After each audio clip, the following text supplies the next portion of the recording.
Clive Barker Podcast, Audio Commentaries.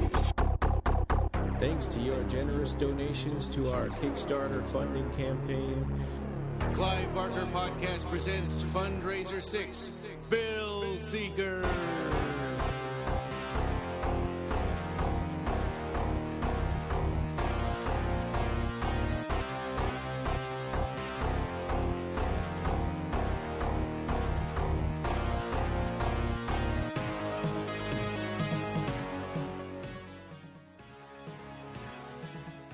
All right. Well, this is episode 253 of the Clive Barker Podcast, Clive Barker's A to Z commentaries, and today we're doing a commentary on the Exorcist III, which is also called Legion. William Peter Blatty's Legion, I think. That's right. So we got some special guests to join us today with a commentary. It's Nina and Ed Martinez, who have been in the podcast before. Hello. Hi. Long time no speak. That's right. It's been a week. Yeah, it's been a week. So, yeah, this is cool. I mean, this is one of those Morgan Creek movies that ended up having lots of reshoots and, ended up becoming a flawed film. And finally, this came out in 1990, and I think the Blu-ray from Shout Factory came out in 2016 or something. So 2 years after Nightbreed, then. Well, they were shooting it at the same time I was shooting my Dead Pit film. It was 89. Oh. And then they finished it, and released it in 90. Okay. Yeah, and that's the same as Nightbreed also. Yep. Except Nightbreed was happening in England. A very auspicious time. And what's interesting is they shot it in North Carolina, the same place they shot Hellraiser 3. Wilmington. Oh, yeah. I think that was in Wilmington, North Carolina. Right. Was it the same studios where they shot Hellraiser 3? Okay, cool. Yeah, it seems like North Carolina had a lot of... they shot the Teenage Ninja Mutant Turtles there. They shot all kinds of, Children of the Corn movies there. It became quite a filmmaking location. I'm sure they had good tax credits there for stuff like that. That's exactly why. Yeah. And this was... Still, B is for Beelzebub, I think, is the letter for the Clive Barker's A to Z of horror. And what does it say there about the B is for Beelzebub? I got the book right here. Unfortunately, I'm out in the living room, so I don't have it. Give me a second. I'm just stretching up my... Because when you mentioned, what is the next one? C is for... Chaos. And you guys started talking about, what was it, Killer Condoms and Giger films. H.R. Giger films, yeah. So I was joking, of course we're going to do Future Kill, the one that everyone knows. Which is not a good movie. No, it's terrible. I know. Right, so B is for Beelzebub. So what were you asking? I was just saying, what does it say there? In other words, does it mention particular films and, Okay, so it does mention The Exorcist, released in 1973, and it talks about that movie a little bit, and then it talks about The Exorcist 2 and 3, so it talks about the trilogy a little bit. There's a quote here on page 42 by Robert Englund. There were more crimes committed in the name of the Bible than were ever committed because somebody watched The Exorcist too many times. Yeah. Apparently, I just found this out when I was researching for this, that the Zodiac Killer wrote in a letter to the newspapers that he had seen The Exorcist. And he liked The Exorcist. Yeah, just I heard that too. Creepy as fuck. So did I think it was the either the Hillside Strangler or Jeffrey Dahmer. Another murderer, another famous killer also said he Jeffrey liked it. Dahmer. So that makes it interesting that this Exorcist III is really kind of a true crime drama in a way. In a way, yeah. Because it's based on the Zodiac Killer. Yeah. Yep. Yeah. Except they call it the Gemini Killer. The Gemini Killer, right. Which is very similar. Yeah, they still have a Zodiac symbol with the Gemini, So that's pretty much what they talk about in B for Beelzebub is just the three Exorcist movies. And we skipped the bad one, so... Yeah. Well, Ryan watched it recently. Yeah, I did. I watched it and talked to... And I was talking with Ed a little bit about it. It's interesting, and it's not what I thought it was going to be. And I thought that Linda Blair would have a bit part, but she's really the main character in the movie. And she's her and Richard Burton. She kind of smiles at weird times. Like she's smiling all the time through the whole movie for no reason. Yeah. I found the Zodiac. Like, oh my God, it's Richard Burton. Yeah, we saw an interview with her recently on YouTube where she was so enamored with Richard Burton that's probably the reason. Oh, I thought you were just kidding. Okay. No, she had a crush on him, and if you watch the film, I mean, they definitely throw a little sexuality at the two of them. Yeah, that was really, especially at the end, that was really uncomfortable. Yeah, and they had a double playing. She didn't want to wear any makeup. She didn't want to wear the possession makeup ever again, and so she, had a double play her in the makeup. That explains part of why it looked so weird. Right, and that's why they jumped on each other kind of too, because Linda didn't actually have to do any of that stuff. Oh. Linda Blair was in a lot of weird stuff in the late 80s, early 90s. I mean, there's this tape. Girl in Trouble movies and stuff. Yeah, there's this tape called How to Get Revenge.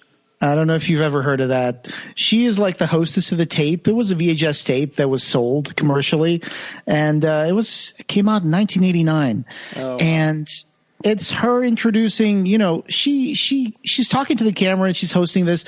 Sometimes, you want to get revenge on someone, and here's some ideas on how you can get revenge on someone who's like been mean to you. And then it's like horribly illegal things that some guys show up on camera to talk about, like call border patrol agents on your neighbors, or oh my God, put gas on your neighbor's tank and stuff. And I was like, how is this legal to have on a tape? Wow. It's like terrible stuff. It's really nasty. It gets really nasty. Some of them are just very politically incorrect for the time. I think you can find it on YouTube. It's like a 1-hour video, and I think I just found it. I'll post that on the show notes because that's bizarre. God. This is bizarre. Bizarre. I'm going to put that. Well, one of the things I wanted to say about the Borman film, the second film, is, Ryan, you're a big fan of the Excalibur movie, and so am I. And I mean, Borman is an amazing filmmaker. He made Deliverance, before he did Exorcist II. Yeah. And, from what I've heard about Exorcist II is that Blatty and Friedkin were going to make an Exorcist II. They had a script, and something, happened. I forget what it was. I don't know. I can't remember if it was Legion or if it was a different version, and then it fell apart, Friedkin didn't want to do it or something. And then, it never happened. But then this version happened, the Borman version. And it was because a scriptwriter, a Broadway play scriptwriter, I believe his last name was Goodman, something like that. He wrote a script, and when Linda Blair read it, it was a pretty good script. And so she signed on to do that script. And then as Borman and other people, they were going to use Lee J. Cobb. That first script had Kinderman. And it was going to be Lee J. Cobb, and then Lee J. Cobb died about 2 weeks into the early pre-production, and then they had to completely throw out that script and rewrite it and make the priest, the Richard Burton character, much more prominent. And they had all these other casting choices too. They were going to, have I think it was John Voight was going to be that priest. I mean, just all these other people, and so it just turned into this weird mishmash. And about how all the sets were built on location in California in Burbank studios, including the African villages, and they brought in this dirt from the Valley of California, that was red dirt, and all that dirt on the set was dust and dirt in their lungs, and it made Borman sick, and he had to go to the hospital and be in ICU for like 3 weeks. Or a really long time. They had to stall production for like a month or something, and a lot of other people got sick too. Wow. And it turned out that he had what they thought he had was syphilis. They told him he has syphilis, and he went home and told his wife that. And can you imagine what kind of they probably got almost divorced over that. So there's all kinds of crazy anecdotal stories, but I won't go on too much longer about it. Well, do you think that this Exorcist III is the first sequel that writes out a previous sequel? Kinda, but there, other genre films like the Alien franchise and other films have either attempted to do it or wanted to do it. Like a lot of people want to write out the Alien 3, and make a movie where Newt and Hicks didn't die. Well, and like Highlander 3 pretended like Highlander 2 never happened. The joke. Yeah, the joke of Highlander Halloween 2. 4. Halloween 4 came out in '88, and it kind of forgot about Halloween 3. Halloween 3, or maybe Halloween 3 forgot about all the other Halloweens. I mean, I'm not sure. Yeah. So, but it's interesting. But that's an example. Well, and for those that are listening, we've got the Shout Factory Disc 2 of The Exorcist 3, so we're watching the director's. Well, it's not even the director's cut, really. No, it's kind of an assembly version. Yeah, because the director, I guess, wasn't too involved with it. Well, he had shot a director's cut. There was a cut turned in, but they lost it. Just like how Morgan Creek, claimed that they lost all that footage of Nightbreed. Remember? Yeah. It's the same thing with this. And so it's amazing the similarities. Yeah, in order for Shout Factory to put this piece together, they had to work with videotapes and everything, just like with the Cabal cuts and all that. Yeah. And Blatty, I think, he died in 2017, so this came out in 2016. So I think they had a supervised assembly cut, like you guys said, and it is kind of uneven. There's parts here that use, there's characters who completely disappear. There's a completely different ending, and there's parts that are shot in work print footage on VHS. So It's a little jarring. It's not as seamless as like the producer's cut of Halloween 6 or anything like that, but it's a great way of getting this version out. So I think there's good things and bad things about this director's cut of Legion. So we'll get to that as we move along. Sure. So Ed, do you want to do the countdown? Sure. Are you ready, Nina? Sure. Okay. So I'll go 3, 2, 1, hit play. Okay. Right. Here we. And I got a card here explaining that they're proud to present this brand new alternate version of The Exorcist III, and they conducted an exhaustive search through a palette of film assets from the original shoot to recreate William Peter Blatty's intended vision based on his book Legion. Unfortunately, the footage has been lost to time. To that end, we've turned to VHS tapes of the film's dailies to assemble the director's cut. Okay, I couldn't read the rest, but that's pretty much what it says. It's a composite of varying footage quality from the best available sources. We hope you enjoy it. Yeah. Mine didn't start right away. I had to push play a couple of times. And here's one of the first differences, right? I mean, this part is not in the original movie, the theatrical cut. So this is in black and white, and it's Georgetown. I thought it was. In the theatrical. I think the steps. The beginning is different. The beginning is with the people like rowing their boat. River. Well, that's because the murder of the little boy is near the ocean. I mean, near the lake with the rowers. Yeah. In fact, here are the steps. The little house that he's killed in is one of the rowing house, where they store the boats and stuff. I like the black and white footage and this recap of like the ending of the first movie. It kind of makes the continuum with the first one, and it also kind of makes it seem almost like documentary footage in a way. What I don't like about it is I think they show the scene of him falling down the stairs 3 times in this movie. They do. Yeah. That's because it was probably such a complicated stunt sequence and they wanted to milk it, Yeah. Okay, what are you seeing on your screen? I'm seeing George C. Scott. I'm like 5 seconds behind you guys. I'm seeing the confessionary and the rows and pews. Oh, I wanted to talk about this scene because this is way different from the theatrical cut where they show the nurse ushering in this old lady, and then ushering her out again.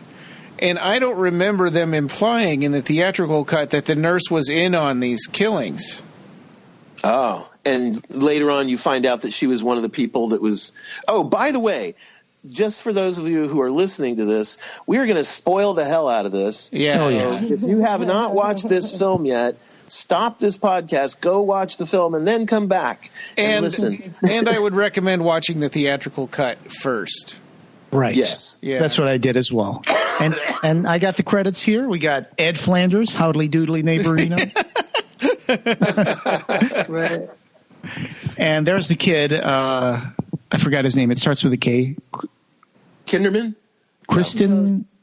I forgot his name. Darn it. Anyway, he's the little boy. police. Yeah.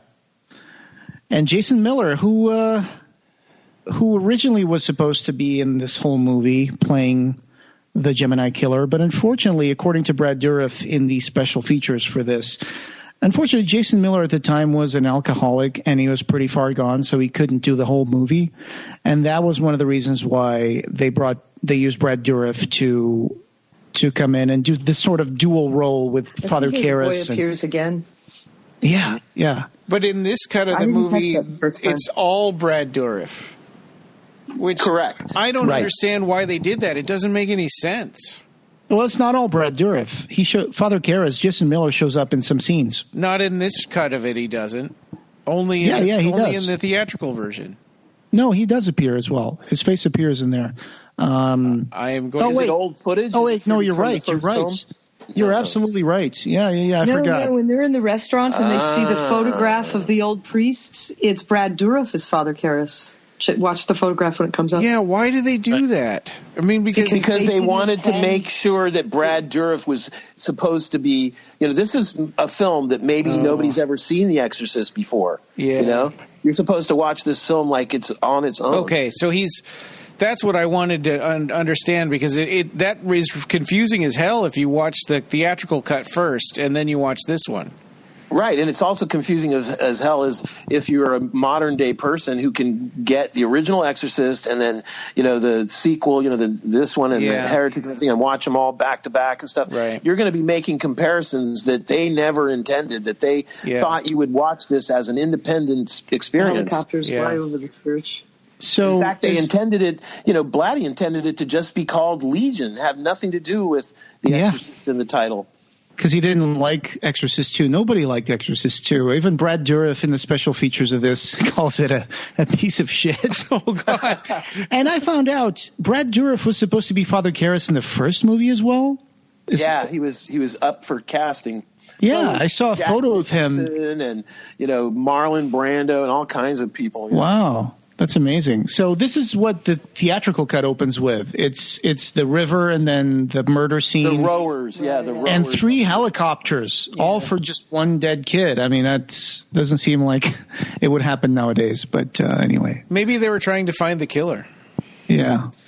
Yeah, and I just saw James G. Robinson and Joe Roth. I'm like, oh, God. Here we go. Yeah. So that's the Dahlgren Chapel at Georgetown University at the campus. But I have to say, I think that the additions that the producers made to this movie make it more entertaining. I agree. That the special effects add enough to it that, like, if you went to see this in the theater back in the day and you were a high schooler or something, you'd want those special effects. You'd say to yourself, like, if you saw this version, I mean, it's cool that we can have both versions.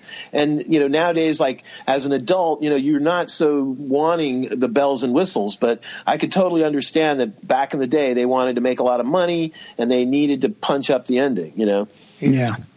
There's a lot of weird, awkward humor in this movie. Like this weird. I wonder if this kid with the sunglasses is supposed to be some kind of cameo that we don't, like, an inside joke with the production or something. Yeah, his acting is not really good. It feels like he knew someone in the production and they put him in there.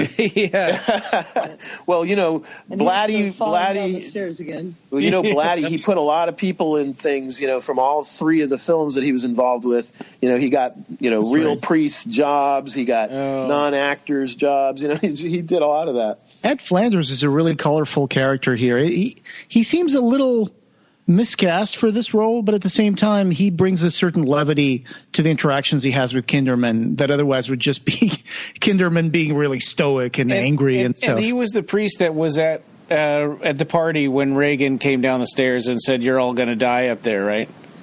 He was the one, like, playing the piano. Yeah.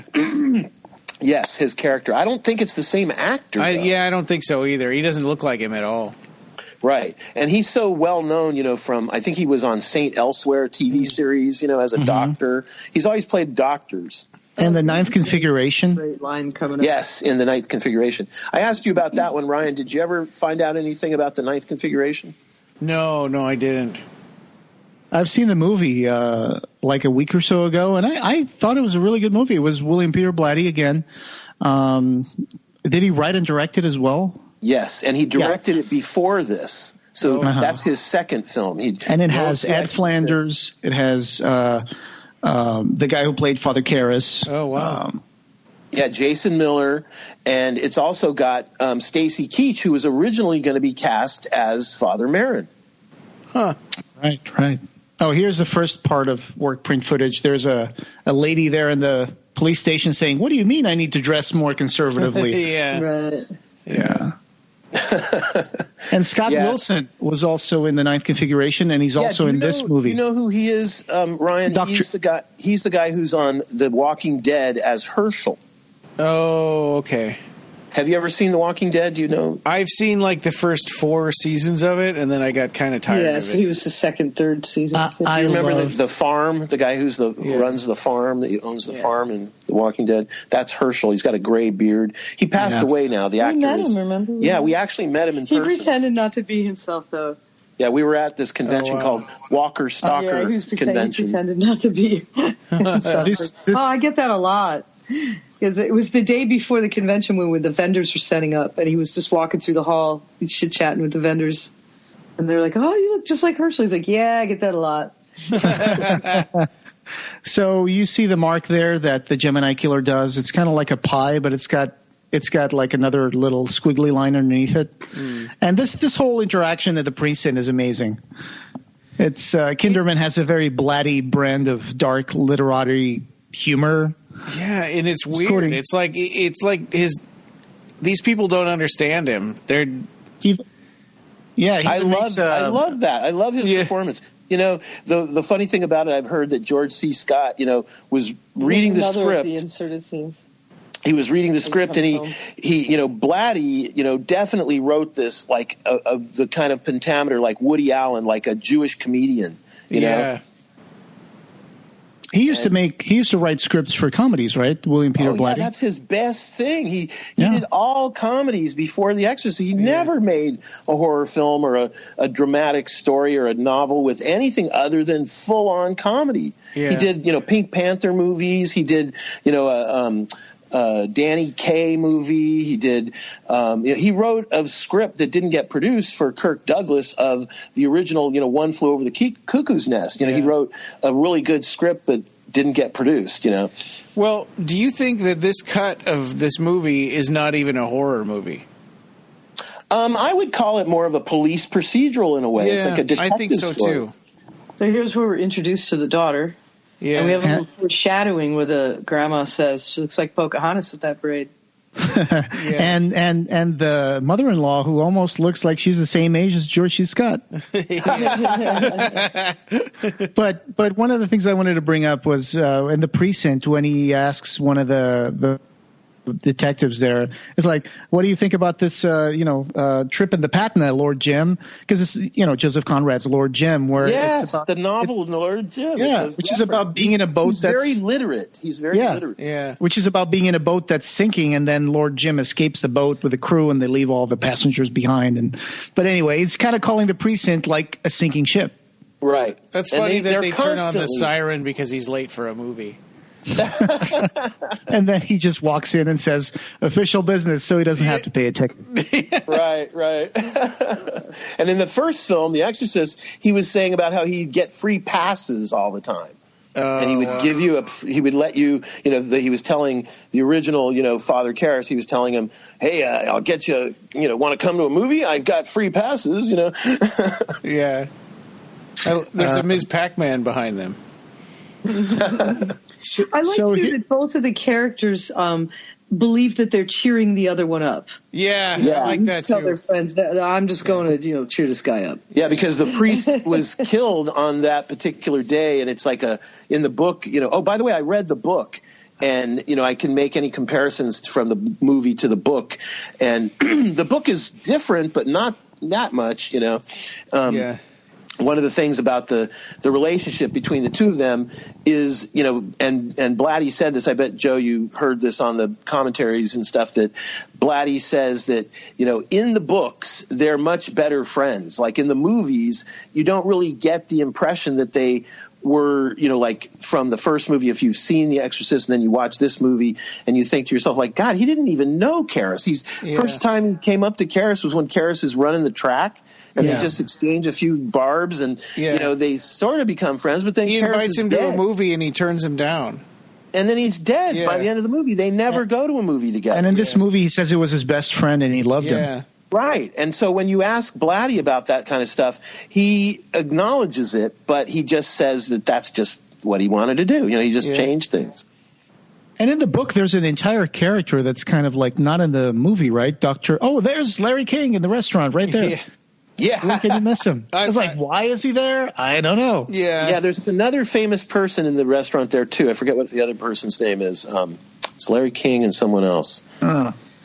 C. Everett Koop, the former Surgeon General, Oh, he's there? Yeah, he just for a second. Yeah, okay. The same thing with Larry King. They really don't have lines or anything. Yeah. So in the book, there's a doctor of psychiatry, Dr. Vincent Danfordas, right? He's not in this story at all. Uh-huh. Do you think that the mother-in-law really put a carp in the bathtub, or was he just making up a story to make him laugh? No, it's in the book. Yeah, it's in the original. It's in The Exorcist. That is such a weird part of the movie. I think what Ryan is trying to ask is if people actually do that. Yeah. No, I'm not. I'm saying, do you think that he was just making that up to? Right. It's real. You're asking if the mother-in-law would have put the carp in the bathtub. No, I was thinking he was making a joke to cheer him up. Nope, it's for real. Wow. No, I think Grandma really did it. And it's in the first book. It's in The Exorcist. And he decided, it didn't get into the movie. I didn't put that in Kinderman's personal life in the movie of The Exorcist. So I'm going to use it in this. I'm going to put it in my Legion movie, Yeah. Some people buy live animals and they fast them to get rid of the impurities and whatever. So and then they kill them and eat them. Yeah. So they can poop out all the stuff, Right. Yep. And like Nina said, a carp is a bottom feeder. Yeah. So are crabs, and we love crabs. It's so funny that, this is part of the story. He's got these weird, quirky, idiosyncratic personality traits, Yeah, he'll just scream at somebody for no reason.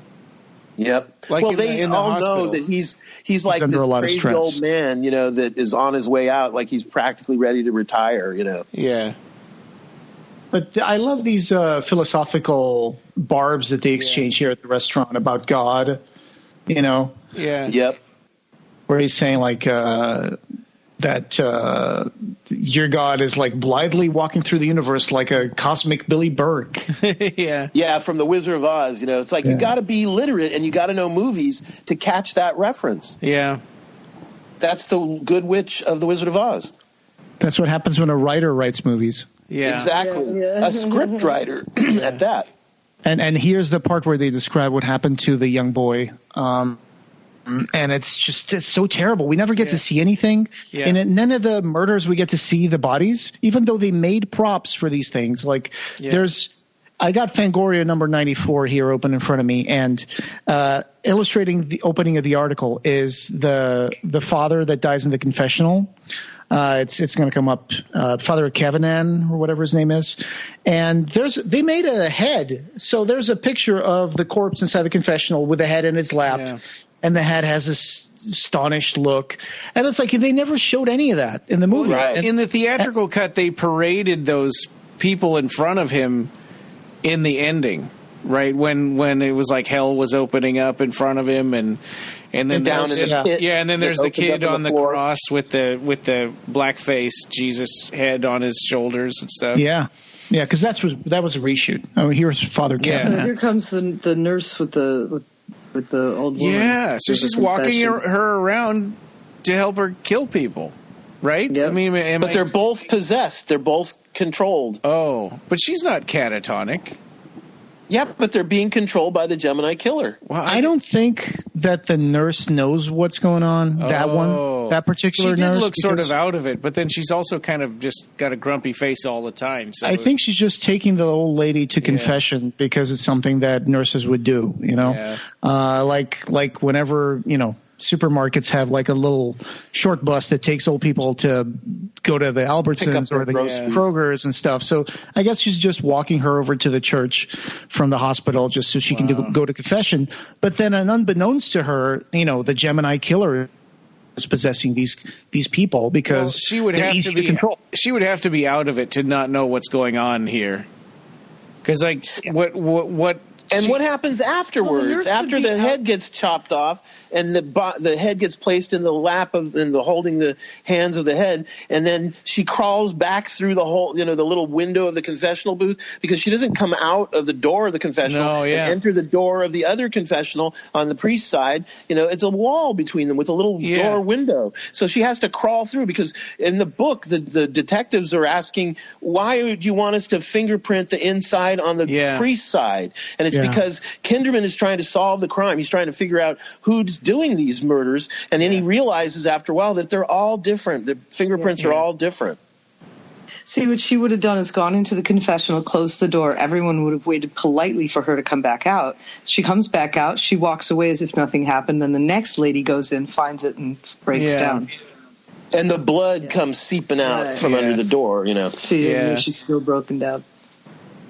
But then what happens if what you're saying, Jose, is correct, and then the nurse that walked her to the confessional just waits for her, and she comes out, and the bag with the scissors in it, she's still carrying. Do you see a bag? No, it's just an old lady. It's just an old lady dressed in black with a black veil, and then the other nurse was waiting outside a door. So the old lady just touches the holy water, touches her forehead, and opens the door, and the nurse is just sitting there on a bench, like waiting for her. So the nurse was just, reading a magazine or whatever. So she has no. In other words, what I'm saying is, when she comes out of that confessional, she should have blood on her or something. I mean, how are you going to cut the head off of a priest? Of course, but that would give back through a little window. That would give it away right at the beginning. But Well, I thought that this nurse walking her around kind of gave it away, but maybe it's just because I saw the theatrical cut already. When you watch the second time, you're like, oh, wait a minute, that makes sense. Yeah. But where's the big scissors? Well, I don't think this – that's a good point. But because in the book, she's carrying a shopping bag with the scissors in them to the confessional. She carries them into the confessional, and she leaves with a bag. And she has that bag at his house, right, when she tries to carry the scissors, to carry the big scissors, I guess they didn't want to give it away at that moment, so it just seems like she has a little handbag under her, under her arm, but that's it. It's not a big bag for that. Right, so if this movie, director's cut version were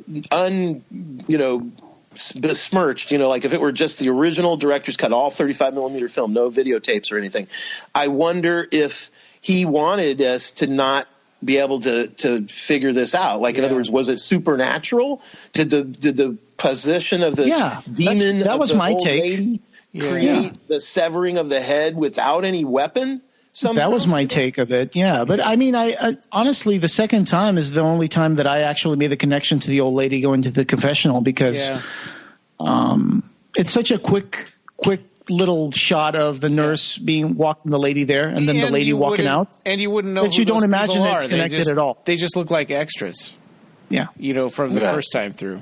But I mean, definitely there is a supernatural element to the movie. You cannot deny that. Yeah, you cannot deny that, but especially if you look at the theatrical cuts.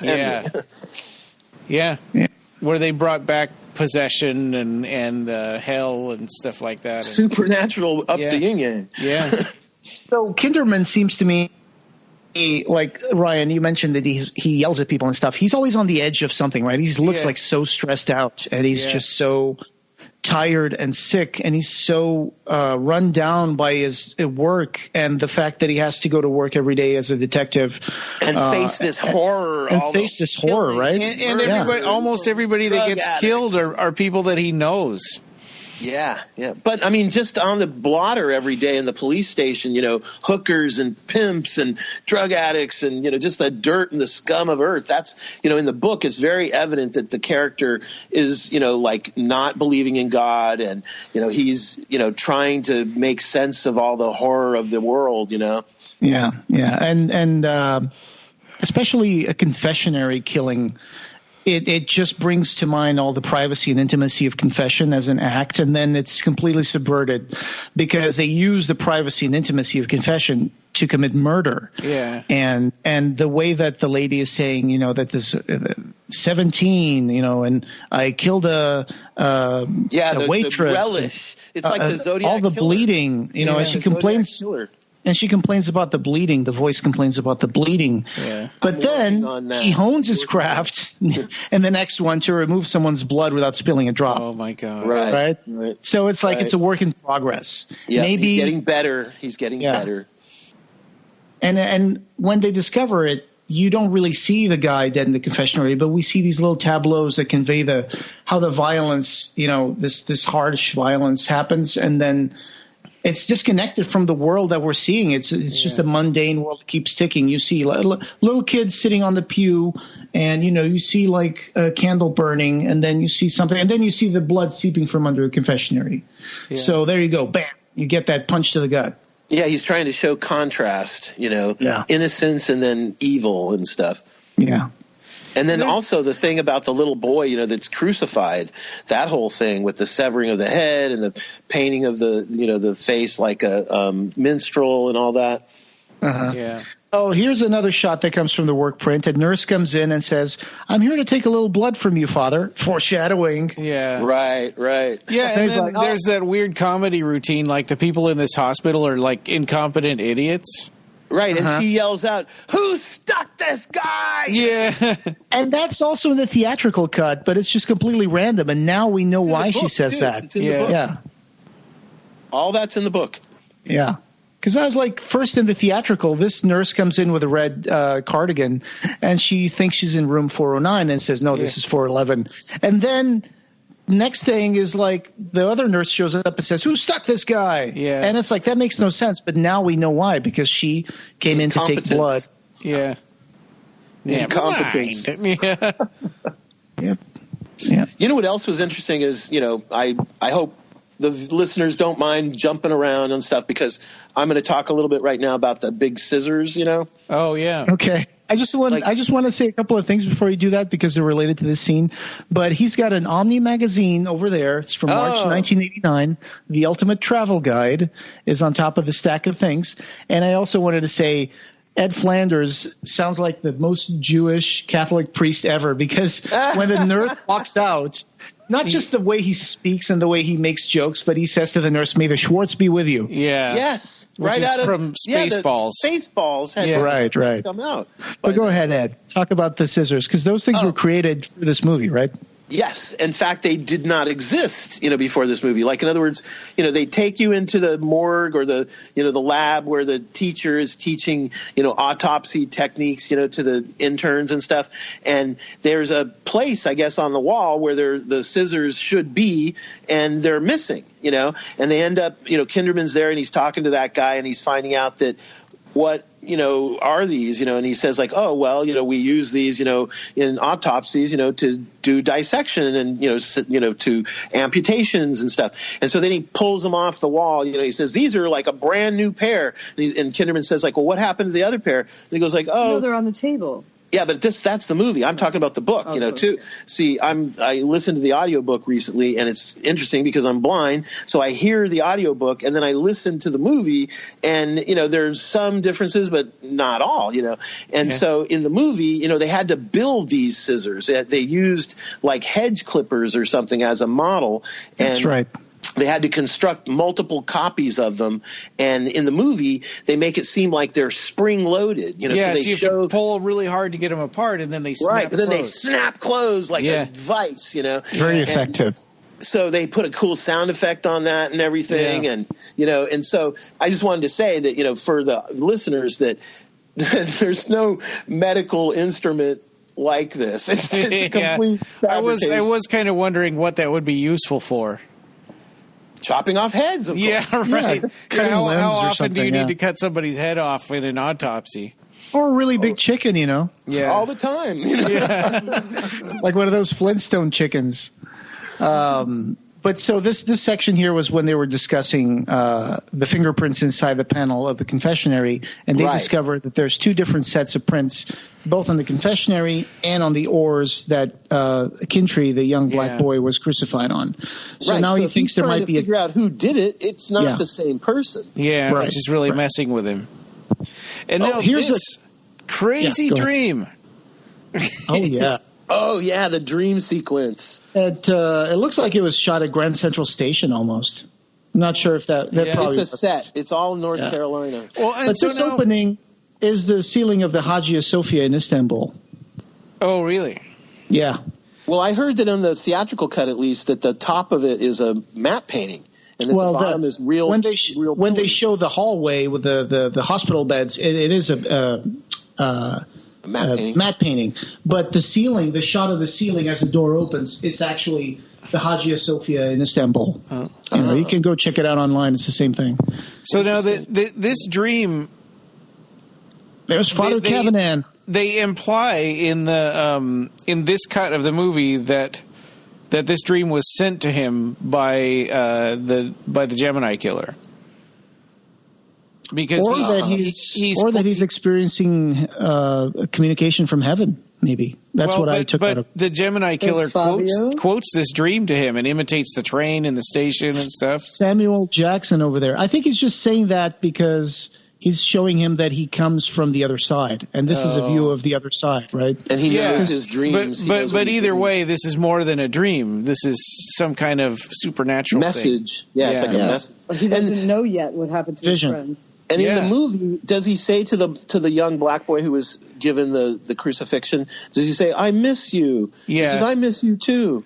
I'm sorry you were murdered. Yeah. That's literally the line. I'm sorry you were murdered. I miss you. So the last time he saw his friend, he was alive, and now his friend is suddenly in this dream with this. Yeah.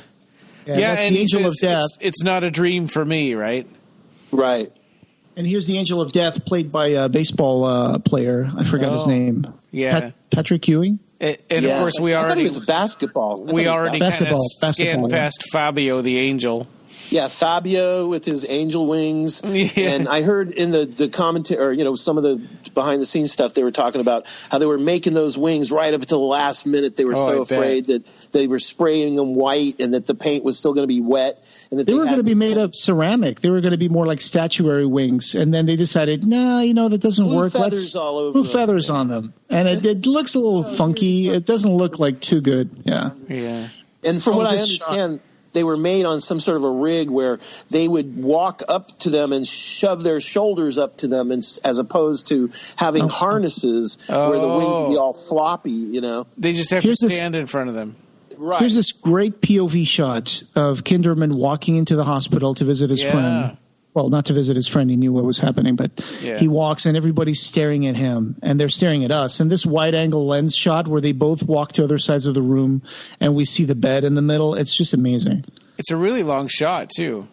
Is this the one where his friend's head has been severed? Yeah. Okay. And so there's a painting on the wall of "It's a Wonderful Life" in blood, in his blood. Right. And they have to cover it up with a sheet. Yeah. Garbage bag, I think. Or garbage bags or something. The special effects guy did that while they were shooting the guy that walks behind the nurse with the giant shears. Right. And he had to be quiet in there while he was painting it because they were actually rolling. Yeah. Wow. It's just silence and just he lifts the sheet on one side, walks over to the other side of the bed, lifts the sheet again, and goes like, "Ugh." Yeah. It's just so painful. He's a great actor. Yeah. And what's cool about this in a way is that, you can always imagine stuff a lot worse than what they're going to show. I mean, if you show a rubber severed head, no matter how good it is, like look at the ones in Sleepy Hollow. They're beautiful, but they still never look 100% real. Yeah, they look very rubbery, especially when they're rolling around the floor. I was wondering in this, that the scariest thing in this movie was... His face looks really pained. The scariest part for me was wondering if this cut of the movie was going to have his daughter get decapitated. I was really scared that, oh no, they're not going to do that, are they? But that scene is kind of silly because it looks like her throat would get sliced. And the ponytail pulls her head back. Yeah. So this is the part that's really freaky about this, is that the blood was taken out, and there's going to be a scene up ahead where the Gemini killer explains how he does that. Oh, it just makes me sick to hearing. Oh, that's right, because you can't see blood, right, Ryan? No. Well, and I don't like talking about it or hearing it. And it's so quiet and subtle the way Joyce C. Scott's like, what's this? I know, and what you said one of the last podcasts about how you and your wife had to hold your child down when you took him to the hospital and stuff. Yeah. I can just imagine. That sort of thing, not liking to see blood. Yeah. Although, ironically, I don't either, and I have to poke my finger all the time for doing my blood tests and stuff. Yeah. Uh-huh. And I hate needles, and I have to give myself shots all the time. And I make fake blood by gallons. Yeah, in horror movies, I make 55-gallon drums full of fake blood. Corn syrup, right?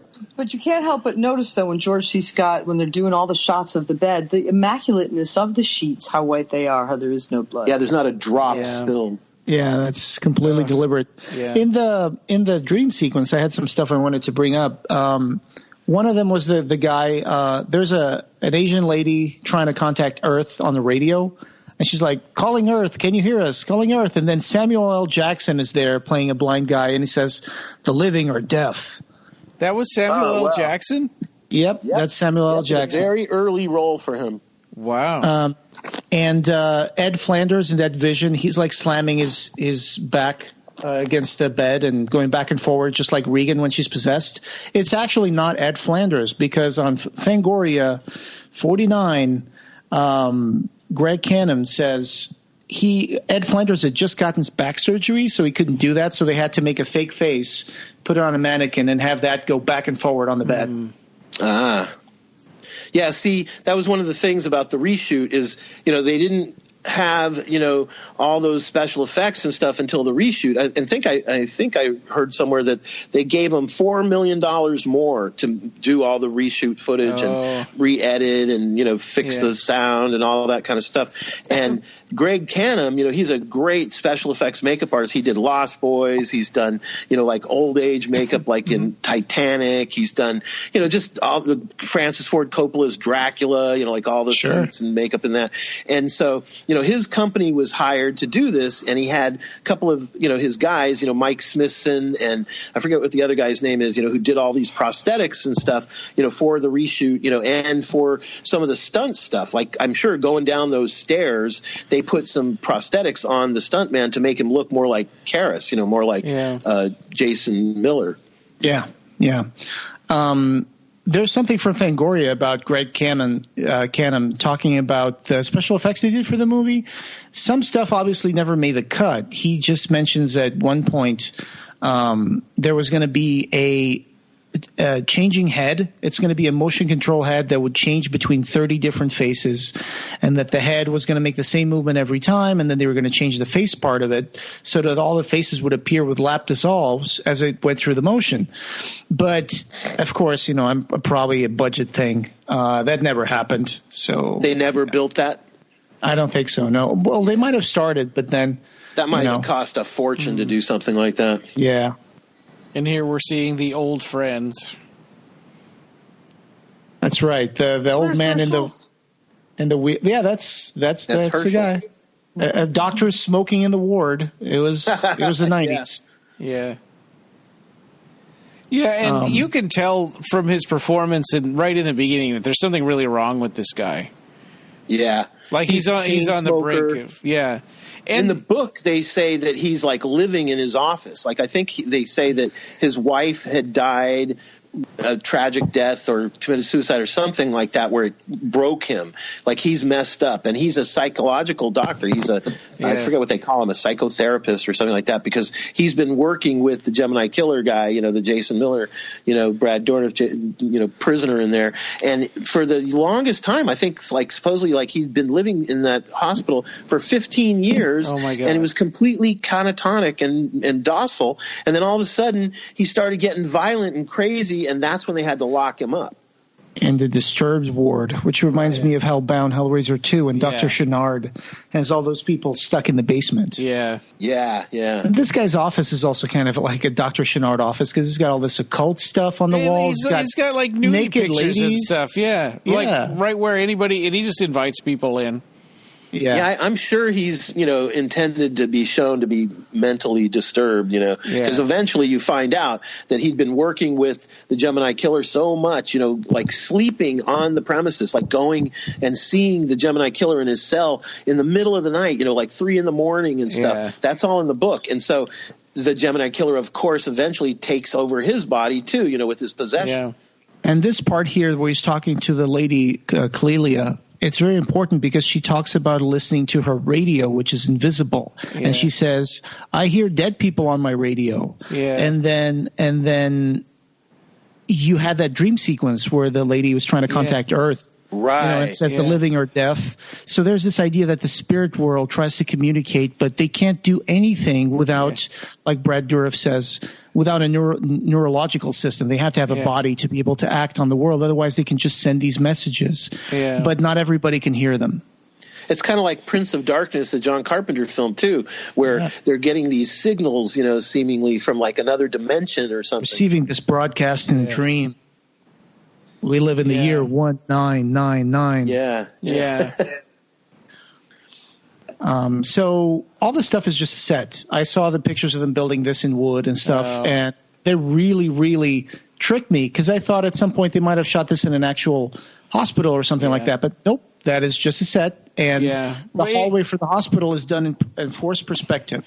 Yeah. Yeah, the hallways get lower and smaller, and the corridor, the archways and stuff. Like he used to say, the guy who built the set used to say he'd watch people when they'd call lunch, and they'd start walking off the set, and they'd start heading down that hallway thinking it was a regular hallway, and they'd hit their head on the ceiling. They'd get smaller and smaller as they walked down the hallway. That's funny. Right. So as he walks down the cells, he hears someone call his name Bill. Yeah. And now that's where he's going to look in. And I think this is the part where, to me, the theatrical starts falling apart a little bit. Not exactly this part, but the part where he's going to be able to visit that guy later when he finds out that the guy looks like Karras. Yeah. But in this part, he looks into the cell. He doesn't really see his face. And he just walks away. And the cell is different in this director's cut because the cell is a brick cell, and it looks almost like a medieval dungeon kind of place, right? There's like water stains on the walls and stuff, and there's like a big drain on the center, and there's Brad Dourif. Yeah. Well, and then they change it to a padded cell. It's weird in the theatrical cut because they actually used the actor that played Father Karras. Right. Sometimes. Jason Miller. But then sometimes it would be Brad Dourif, but he would still think he looks like Father Karras. Well, according to what Brad Dourif says in the interviews and stuff, is that they shot it all with Jason Miller, and then they looked at the footage and they realized, oh God, he's like Brad Dourif was saying, he's an alcoholic. He wasn't able to. He couldn't do the whole thing. Yeah, he couldn't do the whole thing. Performance, and so when they looked at the footage, they said, oh God, we're not going to be able to do this. We got to get Dourif back. And so they called him, and he only had like 2 days to get ready. Right. He couldn't even remember his lines, so he never really shot everything because he couldn't remember his lines for those long speeches. Oh, right. So that's why they brought Brad Dourif in. And, well, no question Brad Dourif is a really good actor, but it just makes that theatrical cut kind of confusing. Well, to me, I saw it as when it changes from Karras to Venoman, it's like his persona is coming out, but what you see physically is just the face of Father Karras. There's a time when Brad Dourif asks, look at me, what do you see? I see a man that looks like Damien Karras. Yeah. He says that. But then I think it's like supposed to be like his spirit kind of showing up through the, in the maybe movie just for the audience, I guess. But it's really, but it's a strange thing to do. It's very confusing. I mean, I remember the first time I saw it, years ago, like practically, I don't think I saw it in the theater, but practically in the theater, like a VHS tape or whatever. Yeah. And you only have this version to go by. I had no idea about the book or about, the director's cut or anything like that. So, you're only having that to go by. And so you're confused. You're like, Nina saw it originally a long time ago. And when we were talking about it, she was going like, no, there's only Brad Dourif, and I'm like, no, Jason Miller and Brad Dourif, they switch back and forth, Well, nowadays they would have used CGI to morph the face occasionally back and forward. But back then it was 1990, and morphing and CGI only really started becoming a thing with Terminator 2, right? Well, actually, no. Hellraiser 3 had some morphs in it, if you recall. That's right. That's 1992, right? Made in the same location and around the same time. But it's crude CGI, and it's not very good for this type of effect. Blatty was very, like practical effects kind of guy. Like he would not. I think if CGI were available, he would not want to use it. Yeah. And Hellraiser 3 was also 1992, so 2 years. And Terminator 1 was 1991, I think. I think Hellraiser 3 was shot in 89. Wow, really? It took them that long? Yes. Took like 3 years to get it edited and the CG added. And wait till you see Danny Stewart's document or, book or whatever. Oh, yeah. Right, yeah. So this is the part where he's talking about why he's so concerned about identifying the man who is doing these killings, because he thinks that it's not just a copycat, it's the actual Gemini killer somehow, even though he was executed in the electric chair. Yeah. Nobody else ever knew the full details of what he did to the bodies. They fed a fake story to the media, saying that he did this mark and he cut this finger, but then they gave him the wrong information so they could weed out the kooks that would show up and be like, yeah, I'm the Gemini killer. I cut this finger and I put the mark on their back. And then they're like, yeah, that's not true. That's not the truth, yeah. This is also isn't kind the of guy who runs the hospital, didn't he flip out, and you have to yell at him and tell him, shut your mouth, Yeah, and then he starts crying for a long time. It's really kind of awkward. And then because his friends are dying. Yeah. And the other sad thing about George C. Scott's character here, Kinderman, is that nobody else seems to care, about this case like he does. Well, in the book and stuff, he's got an assistant, like a lieutenant or something, who he really cares about Kinderman. Like, I don't know if they do this in either of the two versions, but at one point, I think he's a black lieutenant, his direct assistant. Yeah, he shows up here. And he hugs him and holds him when he cries. When Kinderman gets all upset and cries, he holds him. Yeah, here's the Clippers. And that character is here, but I don't think that it's pulled off in the same way. It's not as emotional. Yeah. So, funny bit of trivia about this scene with the doctor who's like exemplifying how the shears work. Believe it or not, a lot of the shots with George C. Scott were one-take shots. And so when he did this scene with the shears, where he's talking about how they work and showing, there's a tag here because it's a new brand of shears, and he asks, where's the old one? I don't know. It must have been stolen by some students. Yeah. When he was going on set to do this with George C. Scott, he was kind of anxious because it's like, oh my God, these guys were just doing one take with George C. Scott. What if I don't do a good job on the take? It's going to be in the movie forever. Yeah. But then he did it, and he says, it worked out okay. I'm happy with it. But one take. Wow. Yeah, George C. Scott, he's a breeze, man. That's amazing. I wonder if he was meant to open them all the way then, and then he just couldn't do it. Well, they're not really spring-loaded. Oh, they're not? No, they're just props. Yeah. That's all sound effects and stuff. Yeah. Magic of cinema. Yeah. Yep, exactly. I like this tie to the original Exorcist where the clock stops. Oh, yeah. What hour does it stop at? Oh, that's a good question. We'll have to watch and see. Usually in horror movies, it's 3 a.m., like in Amityville films and stuff. Oh.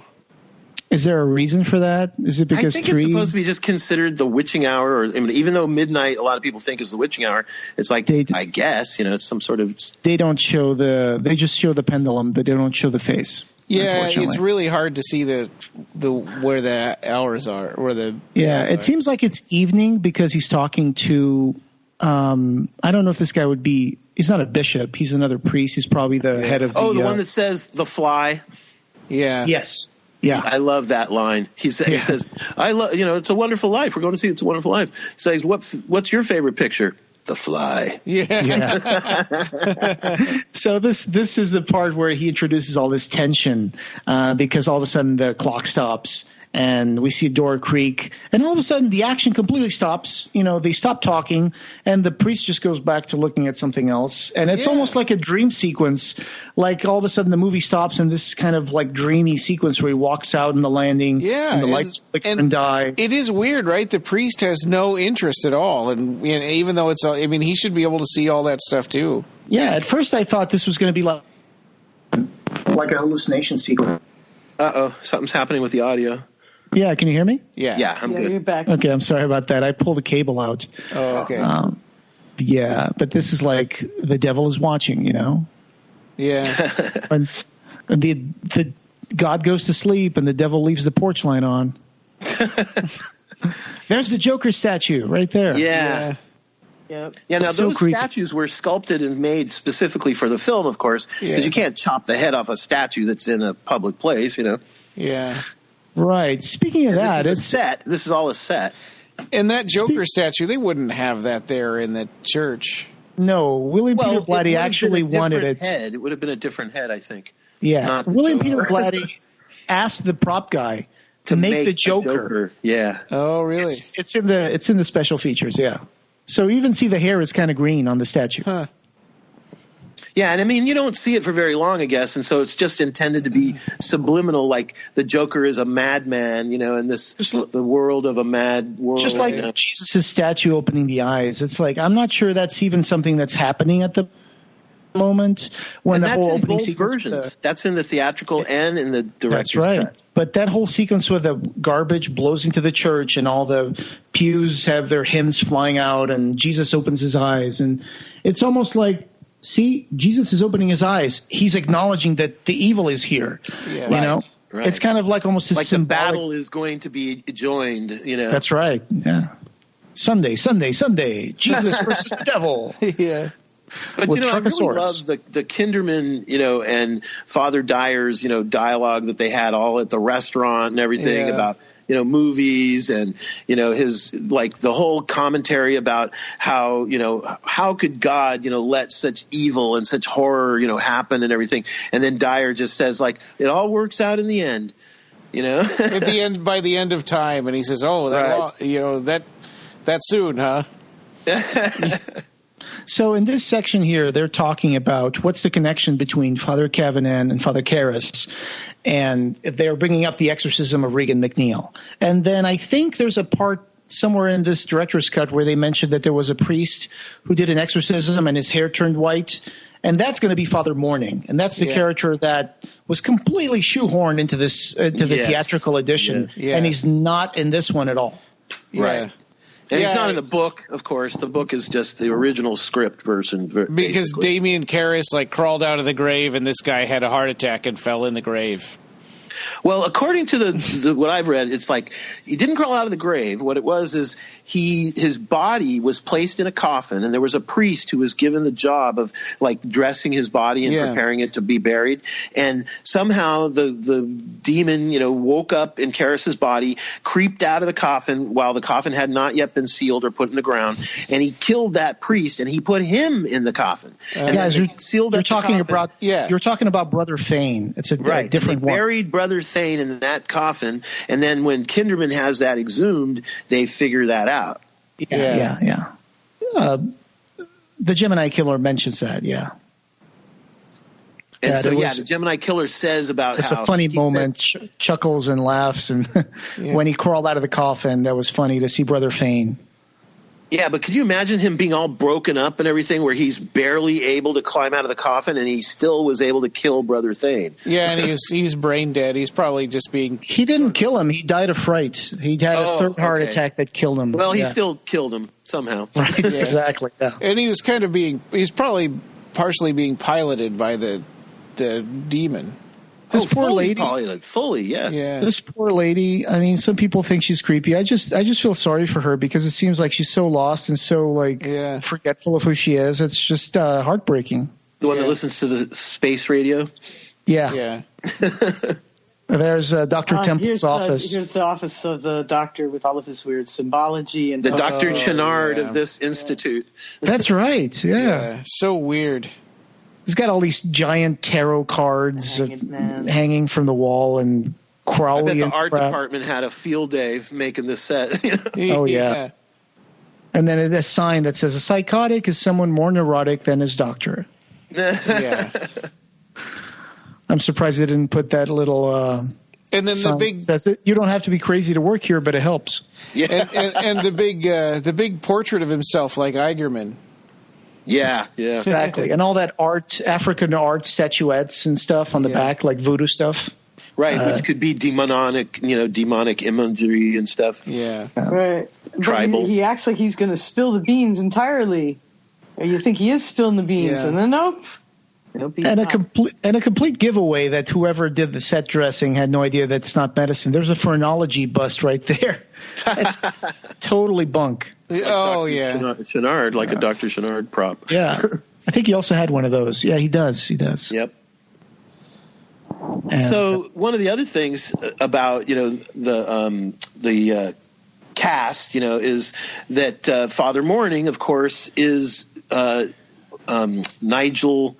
Neil, what's the Nicole Williamson. Nicole Williamson, right? Yeah, and he was in Excalibur. He played Merlin, and he's also in is it the Ninth Configuration he's in too, Jose? Let me check that for you. I don't remember him there, but he is. But there's so many actors that crisscross between these three films: The Exorcist, which Blatty wrote and won an Academy Award for, and then the second film, which is the Ninth Configuration. I remember him in Return to Oz. He voices the Gnome King. Yes, I remember him being in Spawn, that horrible movie, as Nostradamus or whatever his name is. Demon, the evil demon. You can totally feel his Kinderman's impatience with him while he's, relighting one cigarette off of another one. Yeah. That's hardcore. Yeah. Hardcore smoking. And he's got that paper. And the first time I saw this, he's trying to rehearse this speech to tell Kinderman about how the Gemini killer guy was found. And he's got this stuff written and he's repeating it over and over obsessively. And I was like, what is he doing? Why is he like doing this? And then further ahead, you're going to understand that he's under that kind of spell, the manipulation of the Gemini killer. So he was ordering him, taking over his brain and body. Yeah. He tells him, if you don't do what I tell you, you're going to have horrible consequences happen to you. And he's superstitious and all that because of all that crap in his office, and he believes it. And plus he's seeing, physical, actual manifestations of a supernatural being, Yeah, people killed in your hospital. Here's a big thing that seems like a big plot hole to me, but why doesn't the Gemini killer just say, hey, could you just let me out? And then I could, but why would they let him out? Oh, you mean the doctor? Yeah, he could just say, just let me out, and then I'll go kill people myself instead of this elaborate, body hopping scheme with all of these elderly people. Well, there was a nurse on the second door for the infirmary, and she would have to ask doctor, why is he taking the guy out of the disturbed thing? Yeah. I don't know if it's in the set, because I'm blind, but in the book it says about this elaborate method by which there's like a central area in the hospital with a glass booth sort of. Oh yeah, they have a security. Yeah, there's a security pathway that you must use to get out of that ward, and I think that's part of a plot device to create, a reason and an answer for your question there, Ryan.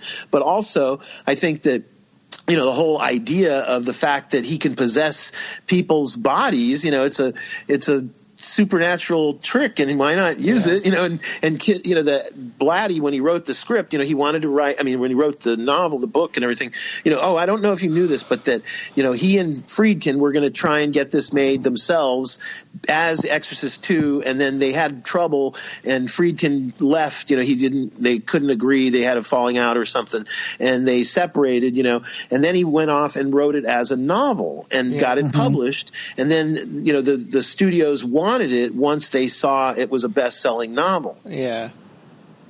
Also, I want to bring up that the Gemini Killer is not fully autonomous physically. He has these spells where his body shuts down and his breathing slows down. But that's when he's about to possess somebody, though.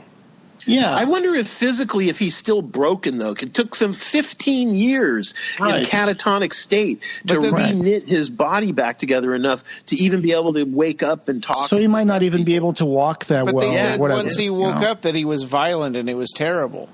Yeah. But violent for maybe just outbursts, like maybe a nurse comes nearby and he strikes her, or, but then collapses or something. You know what I mean? Because his body was broken. I mean, even in 15 years, how could he bring his body back from death, and have the ability?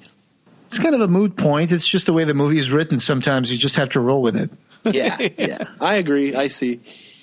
It makes it more creepy that way. He's stuck in a dungeon and he's remotely killing people, Right, and when Blatty had the idea to write the story, I mean, he wanted to make a police procedural, and he loved that Kinderman character, and he just wanted to write this comedic stuff, and that's really the meat of the book, Yeah. And in a way, he's the Brad Dourif's character is a spider waiting for the flies to come in. Yeah. Yeah. He just sits in his lair, and they come to him, and he eats them. Very good, so to speak. But he also could have had the doctor write a letter to the newspaper saying, "Hey, I'm the Gemini Killer and I'm back."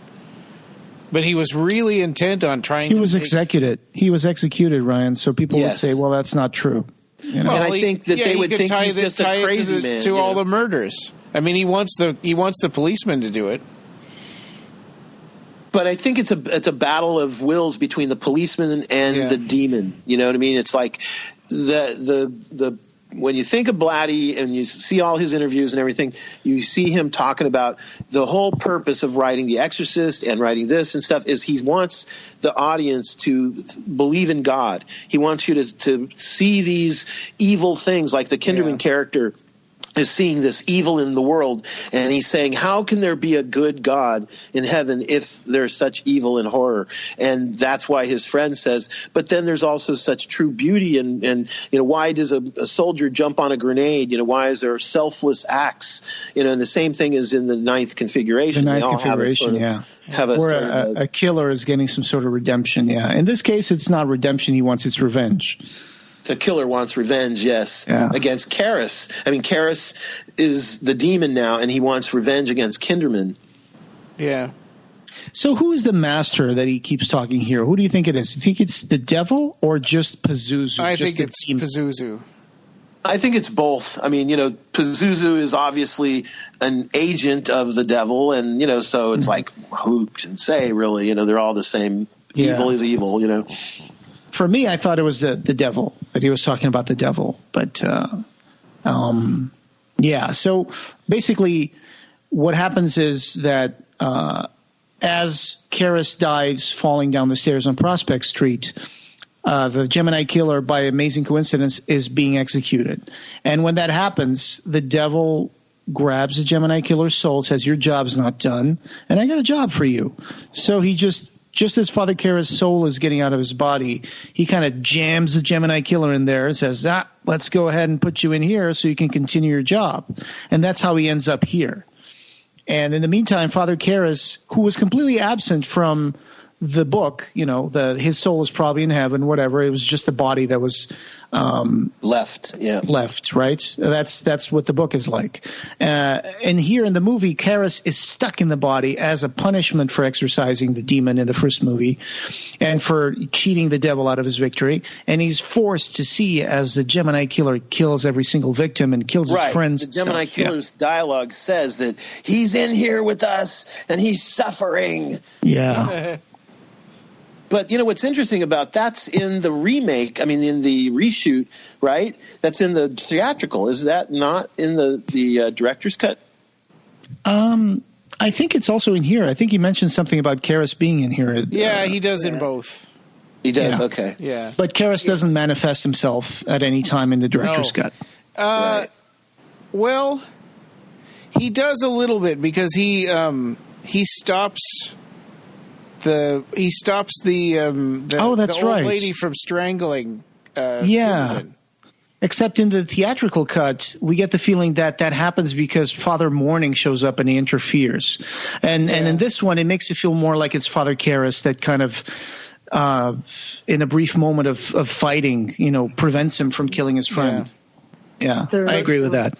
But for the most part, Father Karras is pretty well stomped down inside, and he's not able to get out. They're face to face in the cell, and he's doing his. Do you remember what Brad Dourif said about how he was intimidated by George C. Scott because all his scenes were with George C. Scott one-on-one? Yeah. That, he's such a big name actor. He won an Academy Award for Patton and stuff. And Brad Dourif was fairly new. Like he had. I don't know if you caught this in the dialogue too. He had just completed. 89 was when they were shooting this. 88 was when they shot Child's Play, the first Child's Play film. And he mentions Child's Play in the... Yes, he says, it's Child's Play, and I think they threw that in there. And they cut to a little kid with curly red hair. Yeah. So I thought that was hilarious, Little Jack Corner. Yep. That's a good catch there. Yeah. He's a great character actor. But so he actually had to ask George C. Scott to leave the room during some of these monologues because there's a part where he looks in the camera and he's like, I couldn't look in the camera with George C. Scott there looking at me. I felt like I had to look at him.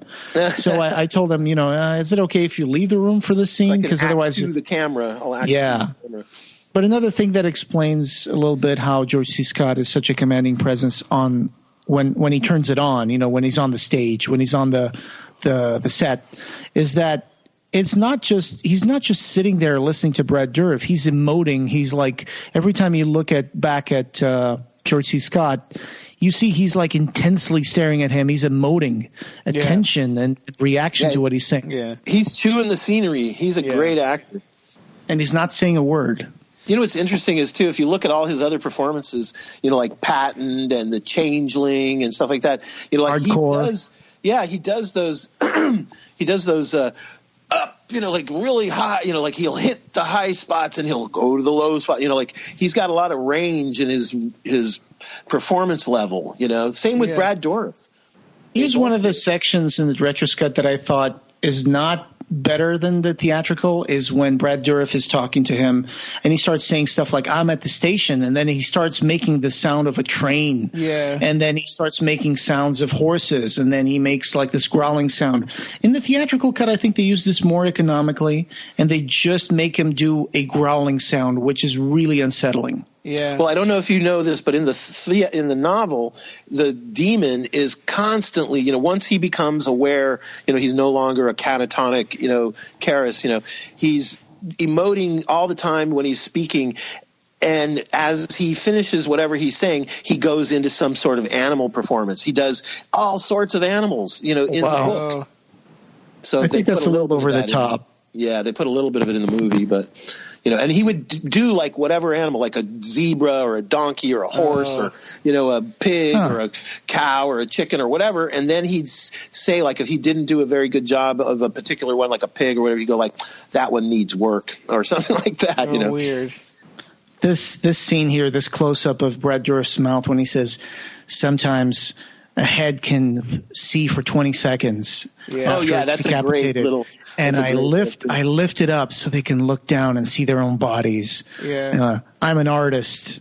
I throw that one in for free. Yes. Yeah. Oh my God, it's such a good moment. Yeah. Yeah. And he relishes those lines. I mean, had you heard in the thing where he's talking in the interview where he's saying that him and Blatty just worked and worked and worked, like every single word in those monologues.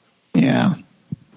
But that was bad because to punch them up, Yeah, but that was bad because at some point he was doing what the director was telling him to do instead of actually doing his performance. So, yeah. But I think in the final analysis, he does a great performance and it comes through. Oh, yeah, absolutely. Absolutely. So this may be skipping ahead a little bit, but the thing that bugs me the most about this director's cut is the George C. Scott's character basically throws his life away by shooting him, right? Oh, you mean because he'll be arrested and put in prison or whatever? And that's the last thing you see is him shooting him, and it's like, okay, well, he's not going to be able to explain this, so he's just going to go to prison. But in the theatrical cut, there's a skinned alive dead priest in there with him, so he could just say, "Look what he did to this guy." Right. I was defending myself. Right. Yeah. And he does have a life afterwards. You can see that he goes on to still live his life. Yeah. I agree, but this is kind of like we're kind of bringing in the death of the author kind of thing into this, because you're talking about what happens after the story's over. There's no more story. It's over. Yeah. And also I think Blatty is writing in his own world. This is not necessarily 100% the real world. Yeah. I mean, and also it's just a big moment of cinematic release, right? It's just the release. Yeah. People wouldn't want to go home and find out that Brad Dourif is still left in his cell commanding people to kill other people. Well, actually, that's the same thing he said about The Exorcist. He said at the end of The Exorcist, him and Friedkin have had these arguments where he says, it looks like the evil wins. He goes, I wanted to make sure that the audience, like in this one especially, the audience realizes that evil loses, that God exists. That's the same thing that's saying that when Jesus was crucified, that the devil won. There's a sacrifice side to it, right? I mean, right. Yeah. Victory comes with a sacrifice. And that's also the sacrifice in the ninth configuration where Stacy Keach, spoilers if you haven't seen the ninth configuration, but Stacy Keach. I have not. It's okay. It's an old movie. Stacy Keach kills himself to prove that he can sacrifice himself for the sake of helping someone. And that's the theme of The Exorcist is sacrifice. Victory comes with a cost. And it's the same theme of why do soldiers jump on grenades, to save their buddies, It's a selfless act. And how can mankind be capable of that selfless act if God does not exist? If we are all just dirty and evil and, horrible, then, there would be no beauty. There would be no selfless acts, Or if we were just animals. Animals don't kill themselves. Well, animals don't sacrifice for each other's, family and stuff. I don't like that example of the soldier jumping on the grenade because that's also something that's kind of ingrained into the soldier. It's indoctrinated into them. They're trained to do that. Yeah. Yeah. But, any other I know people in the military. Yeah, but for example, I would say mother picking up a car off of her baby or something. Yeah. Or the doctor who died treating Ebola patients and he got Ebola as well because he knew he might die or something like that. Yeah. But there are many selfless acts and there is a lot of kindness in this world. And in the meantime, George C. Scott almost broke his hand punching Brad Dourif, and it's gonna bring one of the funny lines in the movie when the nurse goes in there. His goddamn nose is broken. Yeah. Yeah. But the audience, I think, is voting for that. When you're watching a movie and you have a character like that and he does something that I think the people in the audiences in the old days, the movie theaters would be going yeah. Yeah. Even though, in a sense, it's a moment of victory for the Gemini killer. Yeah, he's manipulating him. He broke him. He manipulated him into doing something that he shouldn't. Yeah. But we would all do it. It's at that moment we are him. Yeah. Very much like when Father Karras he punches Reagan. Yeah. They're on the floor and punches her before he realizes what he's doing. Right, he was starting to beat the hell out of the demon Reagan, and then stopped and realized, oh my God, I could kill an innocent little girl. Yeah. Is that when she says, "Your mother sucks cocks in hell"? Yeah, you ought to see it. I don't know if it's exactly. I mean, the novel has it where it says, stuff like, sucks it down to the root and the stubble, and oh my God, there's more in the book. I saw a funny cartoon the other day where it was dyslexic possession. It was your mother cooks socks in hell. Yeah, that was a Saturday Night Live thing, I think. Yeah, where they have to change it. Yes, it was so socks. Yeah. So socks. Yeah. So here's the nurse bandaging his hand, and she's letting him know that he does faint sometimes, and it seems to have fainted at the right times for all the murders. And he's piecing it together. Right. Yeah. He's starting to believe.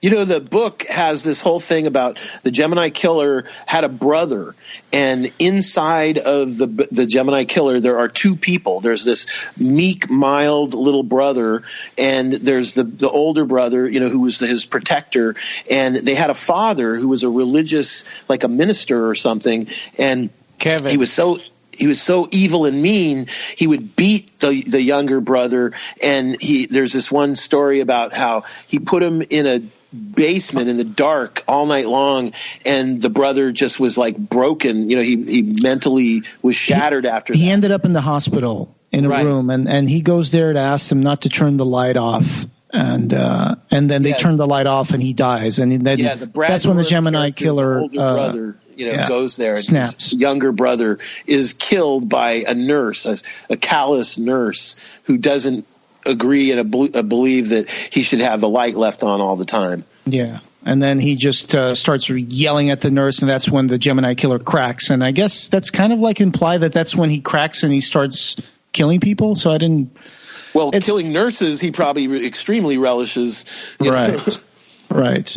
So this is the part where they're talking about Brother Fane and how he was the one who dressed the body. Nobody ever saw him again, but he said he wanted to go back to his, family in Kentucky. So we just thought he just took off and went. And then obviously when this is the part in the theatrical I don't like, the part where when George C. Scott goes to see the man in cell 11 after Dr. Temple tells him, that guy, we found him walking around, and, let me go ahead and show him to you, because he said he was a Gemini killer.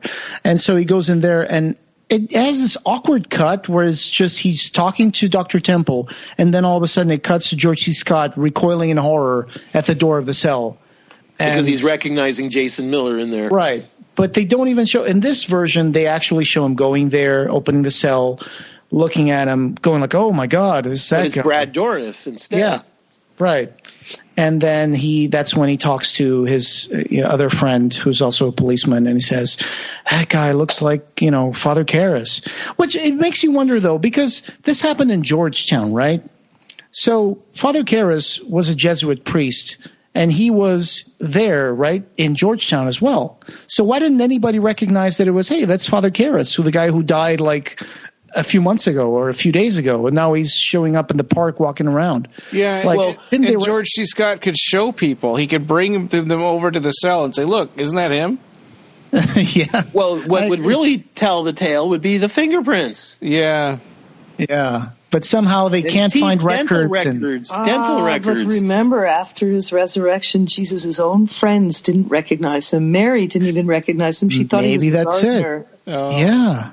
Maybe that has something to do with that. Well caught, Nina. But, also the fact is that, I think that, a lot of the concept of this movie is supposed to be that you are supposed to watch this movie on its own. You don't even need to have ever seen The Exorcist. You know what I mean? Yeah. It's not a direct sequel. It's an independent cop, police procedural. Yeah, it's intended to be and I think that is the reason why George C. Scott as Kinderman, I mean, he's not Lee J. Cobb, and he cast Brad Dourif as Jason Miller. He's not very similar to the character. And Brad Dourif looks nothing like Jason Miller. No. And they couldn't use Jason Miller. I think he tried. He said in an interview that they initially, instead of Brad Dourif, they initially tried to get Jason Miller, and they couldn't. He was either unavailable or, for whatever reason. Like, they're not going to say exactly, but they cast Brad Dourif. And Brad Dourif was amazing. He was fantastic. But, it is what it is. We end up seeing the film that they made, and I think that they intended it to be a lot left on its own, to be just the Legion, not The Exorcist III, or they were calling it The Exorcist 1990 or something at some other part. 15 years later. Yeah, 15 years later and stuff. And we come to the scene that's like tension distilled in a bottle, because it's the hallway with a nurse. The very first time when this movie came out and I was like seeing it with my friends and I fell asleep, I woke up to this part and I thought this was a statue chasing after her. Because they zoom in on the headless statue and then they show her going down the hall and they play that musical sting and then they go back to the headless statue again. I think that's just a symbol to show that the head was cut off. Yeah. But there's people who think it was the Jesus statue. Yeah, that's true. Yeah, I thought that because, I didn't have good context for it and I didn't see very much of it.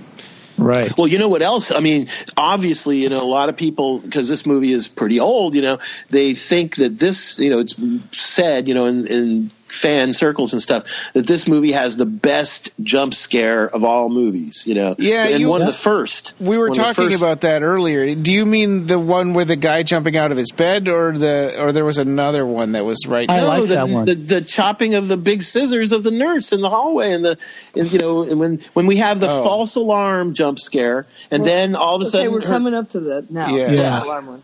So watch this sequence. Like, remember, Ryan, I told you, okay, I'm not going to spoil it for you. Just watch the movie and you'll see it, This is a little contrived, but I understand why it is contrived, because it's, like you said, a fake out. It's a cat scare. It's what they call a cat scare back in the day. But this guy just totally jumps out of nowhere. It's like, and it's that trope where if you don't see it in the shot, it doesn't exist until it pops out. Yeah. Right. It could be right off camera, like the over the shoulder of the cameraman is something, and the normal people would have peripheral vision, or they'd see it or whatever, Well, I think she knows he's there. This is a hospital room.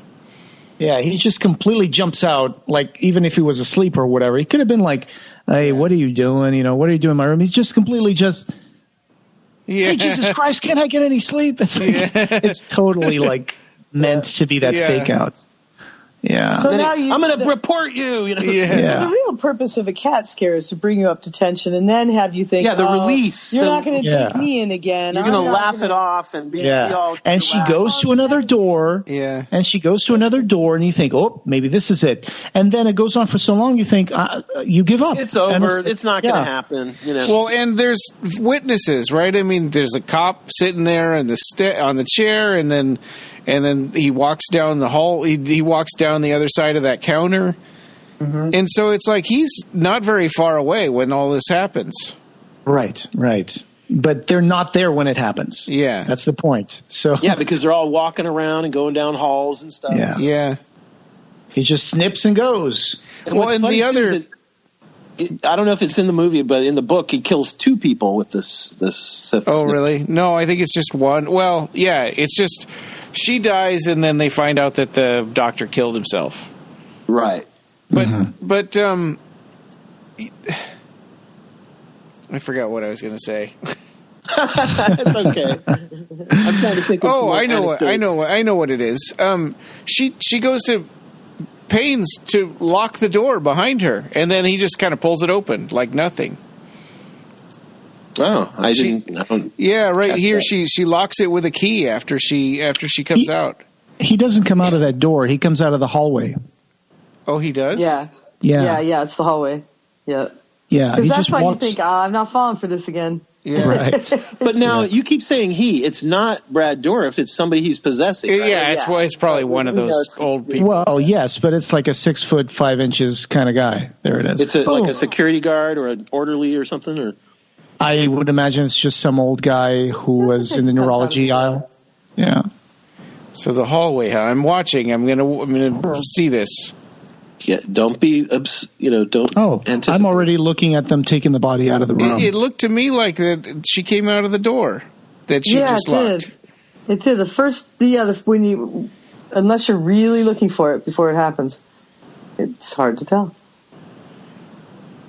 But it did look like the blue light of the doorway. Yeah, because he's in movement. He's in motion. He comes out of the hallway. He's already stepping out really fast. But I hate to say this, but it also looked like she locked the door on the hinge side instead of the doorknob side. That's a funny story. They interviewed her for the special features of the Blu-ray, and she said when she was doing this, a couple of times that she missed some things, like she walked to a door and forgot to close it, and she stopped herself because she was kind of green and acting. She's like, "Oh, I'm sorry, I stopped. I didn't do it right. Oh, let's stop." And the director, William Peter Blatty, said, "Listen here, I yell cut, not you." Right. Yeah, I think she said cut. She said cut, and he said, God. "I say cut, not you." Right. And here's Dr. Temple, and he committed suicide. Yeah, and this is the guy who played Herschel. Yep. From The Walking Dead. Oh, yeah. He was reading his newspapers from 2 weeks ago. And you know what's interesting? I was thinking about, like, you remember on the original Exorcist, what's her name? You know, the woman who played Reagan's mother. She says, Ellen Burstyn. Yeah, Ellen Burstyn has a opinion that there were 9 deaths during the shooting of The Exorcist, and a lot of people consider it to be like a cursed film because of that, you know, and the fire that burned the set and all this stuff, right? Right. And they asked priests, you know, to bless the set. And, you know, I think William Friedkin even asked for an exorcism of the set. And the priest in the commentaries and stuff says, we'll just, you know, say a blessing. You know, no exorcism of the set. But, you know, that's all stuff they do for, like, the reporters of Fangoria. When they come visit the set, they can have something cool to write about. Yeah. Absolutely. And, you know, see, even my movie that I worked on, Dead Pit, you know, some crazy things happened. And, you know, when you tell those kinds of things, they do help publicity, you know. And so it's true that, you know, a lot of that kind of stuff could have been, you know, jazzed up, you know, for publicity purposes. But it's interesting that the amount of people who've died, you know, like, think about it, you know, we just had Father Merrin pass away. We've, you know, Mercedes McCambridge from the original Exorcist, her voice, you know, was the demon voice. She's passed away. You know, what's her name? But Max Esposito was like 90, so I mean, he had right. Well, I'm not saying that that's part of the curse. I'm just saying, look at all the people who passed. I mean, George C. Scott passed, Lee J. Cobb passed. I mean, you know, of course, they were all elderly people too. But Miller passed like 5 years later. Dick Smith has passed, you know, the makeup artist. I mean, there's more people, unfortunately, who have passed, who've been involved with these projects than are still with us, you know. Yeah. Yeah, when you see the special features, everybody in those special features is pretty old.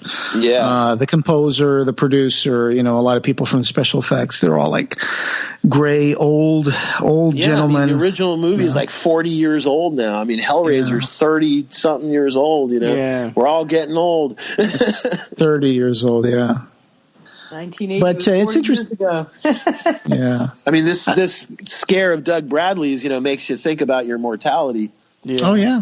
Yeah, it's coming to us all. You don't need a killer. That's right. You know, you don't get out of it alive. Yep, nobody gets out alive. But there's something I found here on Fangoria 94. It says that apparently this project, Exorcist III, or Legion, let's call it Legion, the project had been making the rounds at other studios for a while before DeHaven came on board, who was the producer. At one point, the now defunct Weintraub Entertainment was courting William Friedkin to direct Legion. So, wow, they were actually considering Billy Friedkin to come in and do this one, but apparently... Well, that's what I mean. It's like the original plan was, you know, Blatty and Friedkin sat down together and they discussed, you know, the concept and everything, and Friedkin loved it. And then as they began to work together, eventually they had a falling out and Friedkin left the project. And that's when he couldn't get any studios to make it as him being sole writer, director, screenwriter and stuff. Right. And then he went off and wrote the novel. The novel got published and turned into a bestseller, and then they were more interested in it as a film. Right, because he had only directed one movie that was The Ninth Configuration. Right. And even that wasn't a big hit, or, you know, wasn't like a big commercial success or anything, you know, like The Exorcist was. I mean, they wanted anything from the man who did The Exorcist if it was Exorcist related. But it's funny because you mentioned all that stuff in the first one, and there's a quote here from the producer, Carter DeHaven, in Fangoria 94, says, "Nobody suffered any ill effects and nothing evil happened in any way on this sequel." He's trying to debunk all that kind of curse talk, you know. Yeah. Yep. But I do think that Ellen Burstyn and some of the other people, you know, like on the documentary stuff about the first movie, The Exorcist, you know, the special effects guy that refrigerated the set and everything, you know, he died. And, you know, there's a lot of people that, you know, they talk up the curse aspect and the, you know, the like, the evil was, you know, on set, you know. Here's again, this is like Brad Dourif chewing the scenery, and he's just talking about how the master put him in Father Karras's body and how he crawled out of the coffin, and old Brother Fane, that was so funny. And he's explaining how it took him 15 years to get all the brain cells, you know, back in action. Knitted back together, yeah. Yeah. I picture Uncle Frank, you know, being reborn up in the attic. Wow. Yeah, that's a great, In this case, he needs blood to recompose himself, right? Because the Cenobites tore him into pieces. Right. It's like a vampire. You need blood. Mm-hmm. Blood is life. And here, in this cut, George C. Scott asks, "How can you make me believe that you are the Gemini killer?" And then he says, "Oh, you're asking for an invitation to the dance." Yeah. But in the theatrical cut, he says, I don't believe you're the Gemini killer. And then he says, "Oh, that is a clear invitation to the dance." Right. And you know what's interesting about the word "the dance"? His daughter is a dancer. Yeah. That's a moment that's one of those Dr. House moments where he all of a sudden he looks at a nurse's card with her name saying Julie, and he thinks, "Julie, dance. My daughter's Julie. She's going to a dance. Holy crap!" And it's like, it's kind of a funny way of piecing it together, but okay. And I do recommend watching The Ninth Configuration because it's thematically similar to this. But it also has these like sequences that seem to be weird and you don't know where they're going, but then all comes together at the end. Surreal, yes. Yeah, very dreamlike. And you were able to find it on a fairly free or easy to access way to see on Tubi TV. That's Tubi, Tubi. It's a website where you can watch movies for free with commercials. It's completely legal. Can you see it, Ryan? Do you think you might want to find that? Well, you guys have spoiled it now. No, it won't hurt it. Keep watching. Go ahead and watch. You don't know anything about the movie. You know, in my opinion, like all my life, I've always been a huge movie fan, and I've always asked my friends when they go to see a movie, I don't care about spoilers. Tell me everything. Tell me the ending. Because I still, when I was sighted, still enjoyed it, even if I knew everything I could find out about it. I never was one of those people that it would ruin it for me.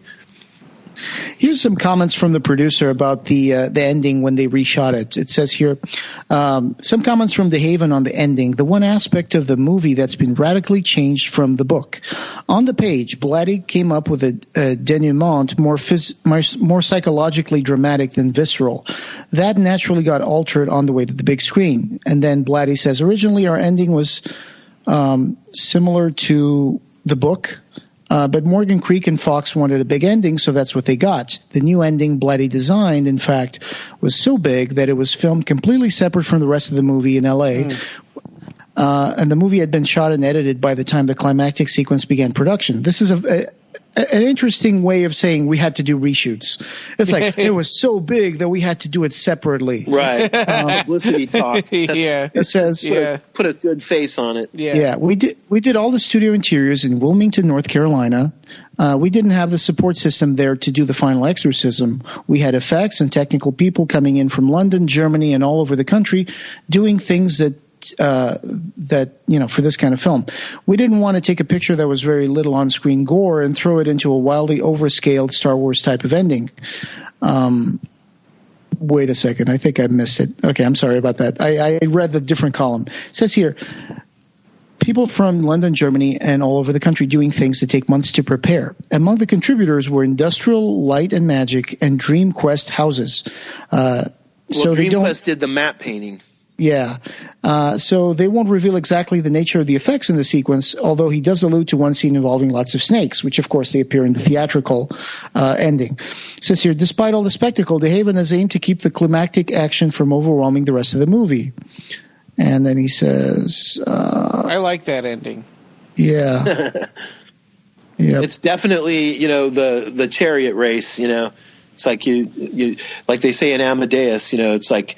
Now you know when to clap, Now, the truth about this whole ending, really, that you hear in the Blu-ray special features says that one of the effects guys was saying that a guy called Dave Nixey from Morgan Creek called Ronald Colby, was second unit, and he said, I want you to go with Peter Sushitsky and watch the whole movie from beginning to end, like the Blatty cut. And then, And they went and watched it, and they were like, it's kind of boring. The ending is kind of anticlimactic. So that's when they decided to do the reshoot scenes in the cells. So that was all done in Los Angeles, and that's where they did all that special effects stuff. And they brought in Father Morning, which was played by Nicole Williamson. And I think that shot in L.A. was kind of problematic because they got a guy to make all the special effects that wasn't really a big special effects guy. And, it took forever to shoot those reshoots, the ending. And at one point, Nicole Williamson, who played Father Morning, yelled out. Oh, he was up on the harness. Yeah. And the director of that reshoots was like fiddling with the lights for ages, and apparently Nicole Williamson called him a cunt and said, "Get on with it and do the shoot." Yeah, they were both British. They had both worked together on other films, and he was a physical effects guy, and he was the director of photography or something. He was tweaking the lights for a really long time, and he was up in this uncomfortable harness. I mean, those harnesses dig into your crotch, so he's hanging upside down. And then they started immediately shooting the movie, and that was kind of one of the things. And there's another lady over there in the ward speaking to a radio saying, "Speak up, I can't hear you." Yes, a different lady. Yeah, trying to communicate with the dead. So all those invisible radios. Yeah. and they did leave in this weird scene of the old lady crawling across the ceiling. Yeah. I love it. What's weird is that there's another movie called Legion, and there is another old lady crawling across the ceiling in a diner in the other Legion. Oh, wow. That's not the first time that they've used this. That effect is at least as far as I am aware, they had to do like a rotating set. You know what I mean? Like in order for her to be crawling on the ceiling, it's the same trick that they used in 2001: A Space Odyssey. They use it in The Fly, where Jeff Goldblum can kind of jump up onto the wall and then up onto the ceiling. And it's because they rotate the set, and the camera is locked down so that the camera is not rotating, but he looks like he can jump from the wall to the ceiling, Wow. I'm not sure if they did that because they might have used the harness and stuff. I think this is just a double exposure where the top half was shot differently and then the bottom half is shot the right side up, because she doesn't really ever touch any of the other walls. It's just her falling over the ceiling. So they might have simplified that to just making a floor that looked like the popcorn ceiling, and they just had a I don't remember them saying anything about having to build, a rotating set or anything. That's very expensive and difficult to do, so they may not have done that, Oh, and this is where you see one of the old ladies just killed a nurse, and you see her walking out of the hospital dressed as a nurse. Right, to go to Kinderman's house. Yeah, and she's actually a big actress. Vivica Lund. Let's see if I can get that name again. She's a Swedish actress, Vivica Lindfors, and she was a Swedish actress, but she was in a lot of stuff on TV and Dynasty and stuff like that. You know what else also coming up in this sequence, where she goes to the house of Kinderman and stuff? Kinderman's wife? Mm-hmm. She's an actress that was in other horror films. She was in, I don't know if you know the film Let's Scare Jessica to Death. Oh, yeah, I've heard of it. Yeah, she's the actress from Let's Scare Jessica to Death. Mm-hmm.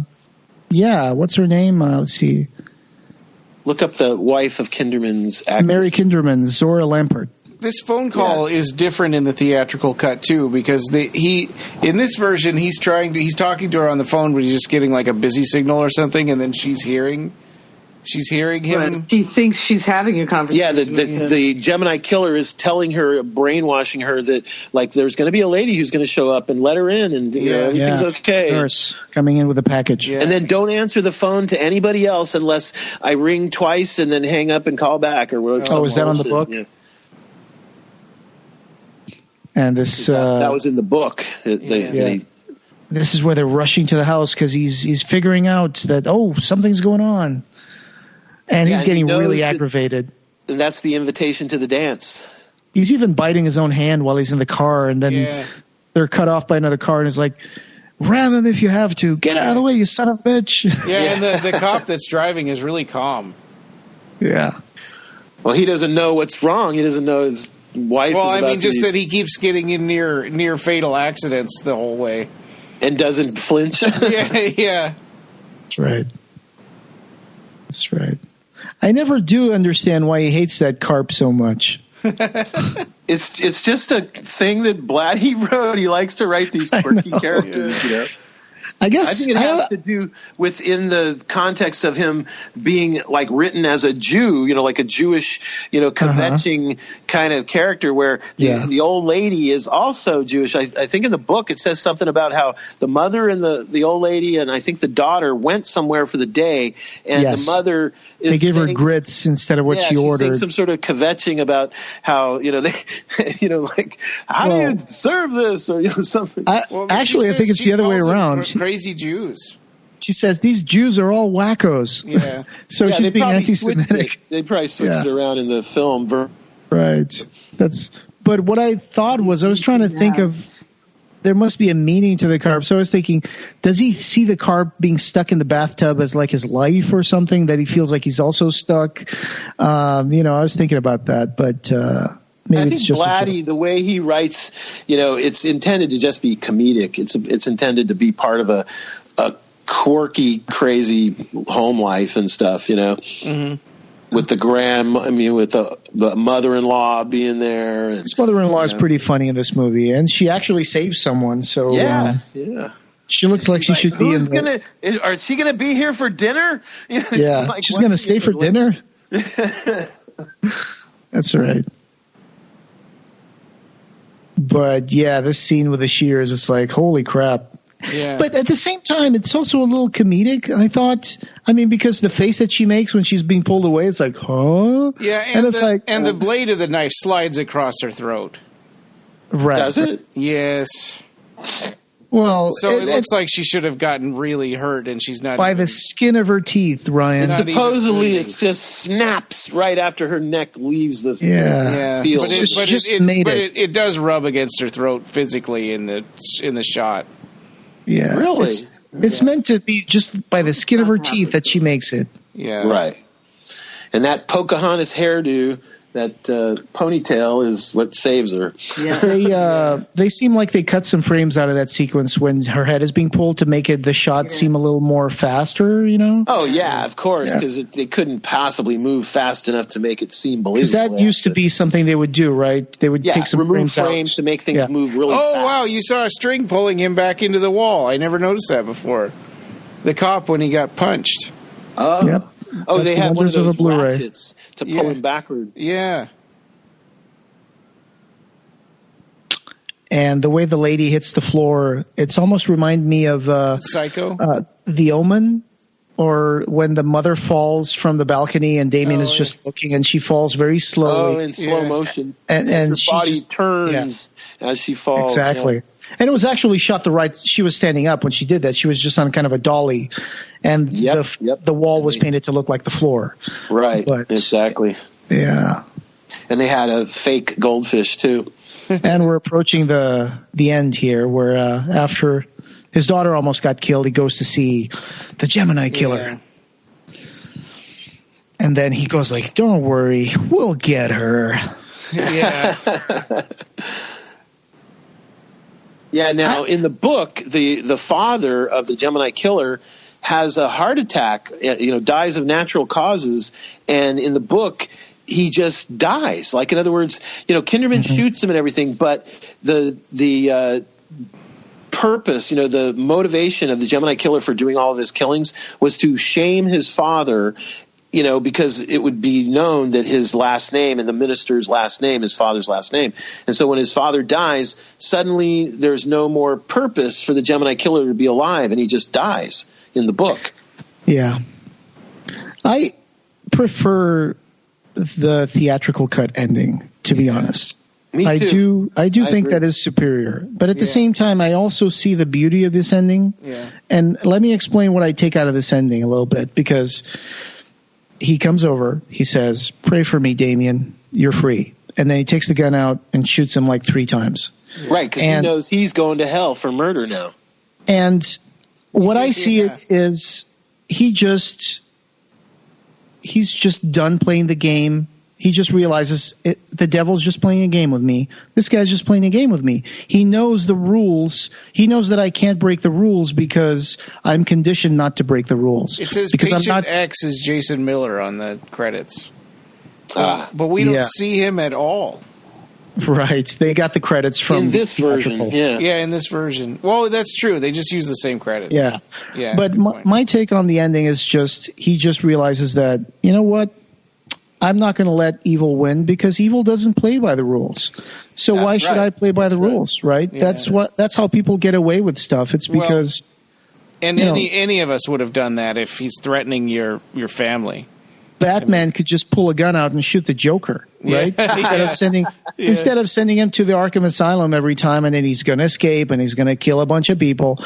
But it's good has rules. Evil does not. It's chaos. It plays dirty. Mm-hmm. And then he's like, well, okay, well, I'm not going to play with you anymore. I'm done playing your game. So I'm just going to shoot you and I win. Ooh, boom. Carrie Fisher was a camera operator. Not the same Carrie Fisher. Princess Leia in her slave bikini. I would say she's the wife of Boom Man Carl Fisher that I'm just looking at. And special makeup created by Greg Canham. About the ending, because I think that the ultimate thing is supposed to be that the character does believe in God at the end. Yeah, because he says pray for me. So I don't think he's even. Yeah, he's right. So I think he doesn't think he's going to hell. I think he's done playing the game, and he's like, I'm going to kill you because I have to stand up to you and do the right thing. And the right thing in that case is just to stop him before he does any more damage. And so if he believes in God, then he knows God is not going to send him to hell for killing that demon. But also I think that he has come to believe in God. Like, in other words, his best friend was a priest, and during his whole life, he couldn't believe what his best friend believed, that God was good and stuff. And so during the course of this film, during the course of his investigation, he keeps coming up against dead ends, like the fingerprints, that they're not the same person. Who can be doing this? How can this be happening? And he begins to realize that supernatural does exist, that God does exist. The devil does exist. Demons do exist. And, in the theatrical, of course, he sees the crazy shit go down. But even in this version, he begins to realize that when they come to his home and they take possession of a innocent and stuff, he believes, he at first he said, I do not believe you are the Gemini killer. At the end of the film, when he shoots him, he believes. Yeah. He believes in God. He believes in the Gemini killer, everything. It's not clear that he says he believes in God, but he definitely believes in the devil, which, means he believes in God. Yeah. Right, exactly. He says, I believe in death. I believe in, slime and death and evil. And, That's a great speech. Yeah. Oh, yeah. That's a good thing they put in. Choose the scenery. Both him and Brad Dourif get great opportunities to choose scenery. Yeah. There's in the theatrical, Nicole Williamson's character, Father Morning, opens the Bible and is exorcising the Gemini killer from the body, and all of a sudden his Bible catches on fire and goes up in like ashes. And there's actually the prop for that online. Wow. It's in a website called The Golden Closet, Iconic Entertainment Memorabilia. And there's a whole mechanism there. So it's got these hoses and this big battery-looking thing, and the book that opens, and it has these coils inside that probably pump in burning gas or something. And let me read you a little bit of what they say here. It says, this gag was used by Father Paul Morning, played by Nicole Williamson, in the final exorcism attempt of Father Damien Karras, who was possessed by a spirit claiming to be the Gemini killer. The demon Pazuzu, who possessed Regan McNeil in the original Exorcist, is furious about being pushed out of the child's body. And then it says, the exterior of the prop Bible has a faux cover and metal flame-resistant interior, light bulbs in the bind, multicolored ribbons, and tubes that connected to a compressor, which conducted the gas to combust into flames. The burning Bible gag comes with a production-used aluminum storage box. There's Cliff McMillan, produced and supervised by. So we had him on the podcast to talk about the Jose was saying cut. that. Yeah. And then the prop company says this prop was controlled by a pyrotechnic professional and should not be operated and has not been tested since its use on production. Just to make sure nobody buys it and tries to use it. Take it home and try this at home. Yeah. But so I'm going to put that in the show notes for anybody who wants to look at the prop. Cool. Yeah. Yeah, and I'll send you any of the YouTube videos and stuff that I've found that you may want to put in the show notes as well. Sure, sounds good. So in my opinion, this was interesting in certain parts. I thought certain parts were better explained. Yeah. But ultimately, I think I prefer the theatrical cut, and especially because of the ending. I kind of wish that they had just put in some of the more expository things into the theatrical cut rather than re-editing the whole movie. Mm-hmm. I guess they're just trying to make it more close to the book. Yeah. Like Nightbreed Cabal cut was trying to make it closer to Cabal. Right. And even though it was hard to do because it wasn't really – certain parts were really not that close to it. Just like Clive Barker, when he adapts a book like Hellraiser, from the Hellbound Heart, the Hellbound Heart has lots of differences that the movie didn't follow. So, right, but the two mediums are so different, that you cannot really do a book exactly the way in a movie. Like this movie is a good example of that. This theatrical cut, this director's cut is almost exactly like the book, and the book is not, we all agree that the book and this director's version is not as good as the theatrical version in the sense that, you get much more bells and whistles, you get, more special effects, you get, the whole thing of the exorcism, like the fact that this is a sequel, even though they didn't want to call it The Exorcist III, unfortunately, the only reason why anybody would go to see a movie in the theater is if it had The Exorcist title. Morgan Creek, they knew that if they wanted to make their money back, that they better put some bells and whistles and some, Sure, because it was a movie called The Exorcist without an exorcism. Right. Yeah. Right. Yeah, and this version of the movie didn't even have any makeup of no severed heads, as gore. looking like the possessed creature, like how Blair was. Luckily, it was a beautiful package that comes with both versions. Yeah. Plenty of special features on it. So, yep, I like that. In fact, this version has a complete long. We didn't finish it before we started the podcast, but a very long interview with William Peter Blatty about the whole project. Yeah, that's right. In multiple sections. Yeah, which was distracting me from the movie. I tried to watch it with that, but then I realized it's not really a commentary. It's not a commentary with. It's just an interview. It's right. It's a conversation about. Yeah, but I appreciate that they included it in there as well. Yeah. Yeah, because it's a long form interview, and I like long form interviews. Oh, sure, yeah. And I just got to say, one of my favorite quotes from this movie was one of the jokes that Father Dyer and Kinderman are talking. Actually, no, it's in the precinct when he's talking to the other guys. He's frustrated about, the precinct not doing things right. And he says, he's talking about a guy called Ryan. He says, "You're a racist, Ryan. You know that?"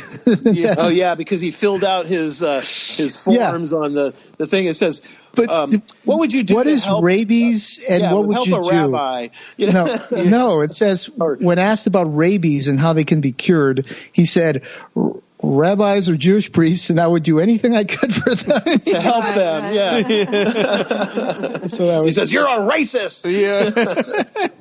That's hilarious. Maybe you can go home and talk about WAPs. Yeah, it's a good example of his humor. He's always putting quirky stuff in his. Yeah, I love that stuff. Writing. And the Ninth Configuration has scenes like that too. It's like it's a mental asylum for people from the army who are shell shocked or battle fatigue or whatever you want to call it. Or just kind of lost their marbles, and they're stuck in this big castle. And there's a scene where the new doctor comes in, and then he thinks he's meeting the old doctor, and then it turns out it's just another guy, another patient who just stole the doctor's uniform. Pretends to be the doctor. Yeah, there's lots of moments like that. Well, anyway, there's some weird. There's a lot of juxtaposition of kind of horrific violence or anger and crazy humor, and him bringing that penguin to the hospital, and then screaming at the nurse a couple of minutes later. Yeah. Right. Yeah, it's just supposed to show the yin and yang of their personalities, So I had a fun time with this. Me get too, that Shout Factory edition that came out in 2016. So now you can get it for cheap at Amazon. Yeah, I would say as a reviewer of this disc that it's a good package. That it's worth what they're charging, and it's got a lot of special features and stuff. I would recommend it. Amazon Prime has the theatrical version. If you have Prime, you can watch it as included in the Prime. For free with Prime. Okay. Well, for free, since you're paying for Prime. Prime. And Tubi TV has the ninth configuration. So if you want to watch another William Peter Blatty movie, give it a try. It's got a lot of the characters from this movie as well. I mean, I want to try and get the audiobook of the ninth configuration, or Twinkle Twinkle Killer Kane, which is also, one of the versions of that script or that story. Right. Yeah, I think the Twinkle Twinkle was written first, and then later Then they made the movie, then they made the novel, and called. So there's two versions out there. One called Twinkle Twinkle Killer Kane, and one called the ninth configuration. Both books. Yep. And I just want to finish this by reading the very creepy letter that the Zodiac Killer sent about The Exorcist. The real letter, yeah. The real letter, yeah. He sent them to the newspapers. He said, "I saw and think The Exorcist was the best satirical comedy that I have ever seen. Signed, yours truly." He plunged himself into the billowy wave, and an echo arose from the suicide grove. Titwillow, titwillow, titwillow. And then, of course, P.S., because he was an attention whore. "If I do not see this note in your paper, I will do something nasty, which you know I'm capable of doing. Zodiac Killer." Wow, that's a trip. Boy, howdy. And that part in the story where the woman says, "I killed 9," and in Candlestick Park or whatever, that's talking about San Francisco. That's talking about the Zodiac Killer. Yeah. Oh. Yeah. From the nurse, the woman that goes into the confessional and talks to the priest before she kills him. You remember what she says, about how, the blood. 19, the bleeding. It's a problem. I'm trying to work on it. Yeah, and that was a San Francisco murder, I guess, because she talks about Candlestick Park. All right, guys. And this exorcism, having no beginning, will have no end. That would be too much of a display of power. Yeah. You can find the show notes for this episode and join the discussion over at www.clivebarkercast.com. We've got an archive of past episodes, news, features, and reviews, along with all the ways you can connect with us. You can subscribe on every other place you can find podcasts. Share your thoughts with us, and share our podcast with your friends. The Clive Barker Podcast, or BarkerCast, is an independent editorial podcast and news blog that's not affiliated with or under contract by Clive Barker or Seraphim Inc. This is a labor of love by the fans for the fans. Thanks for listening.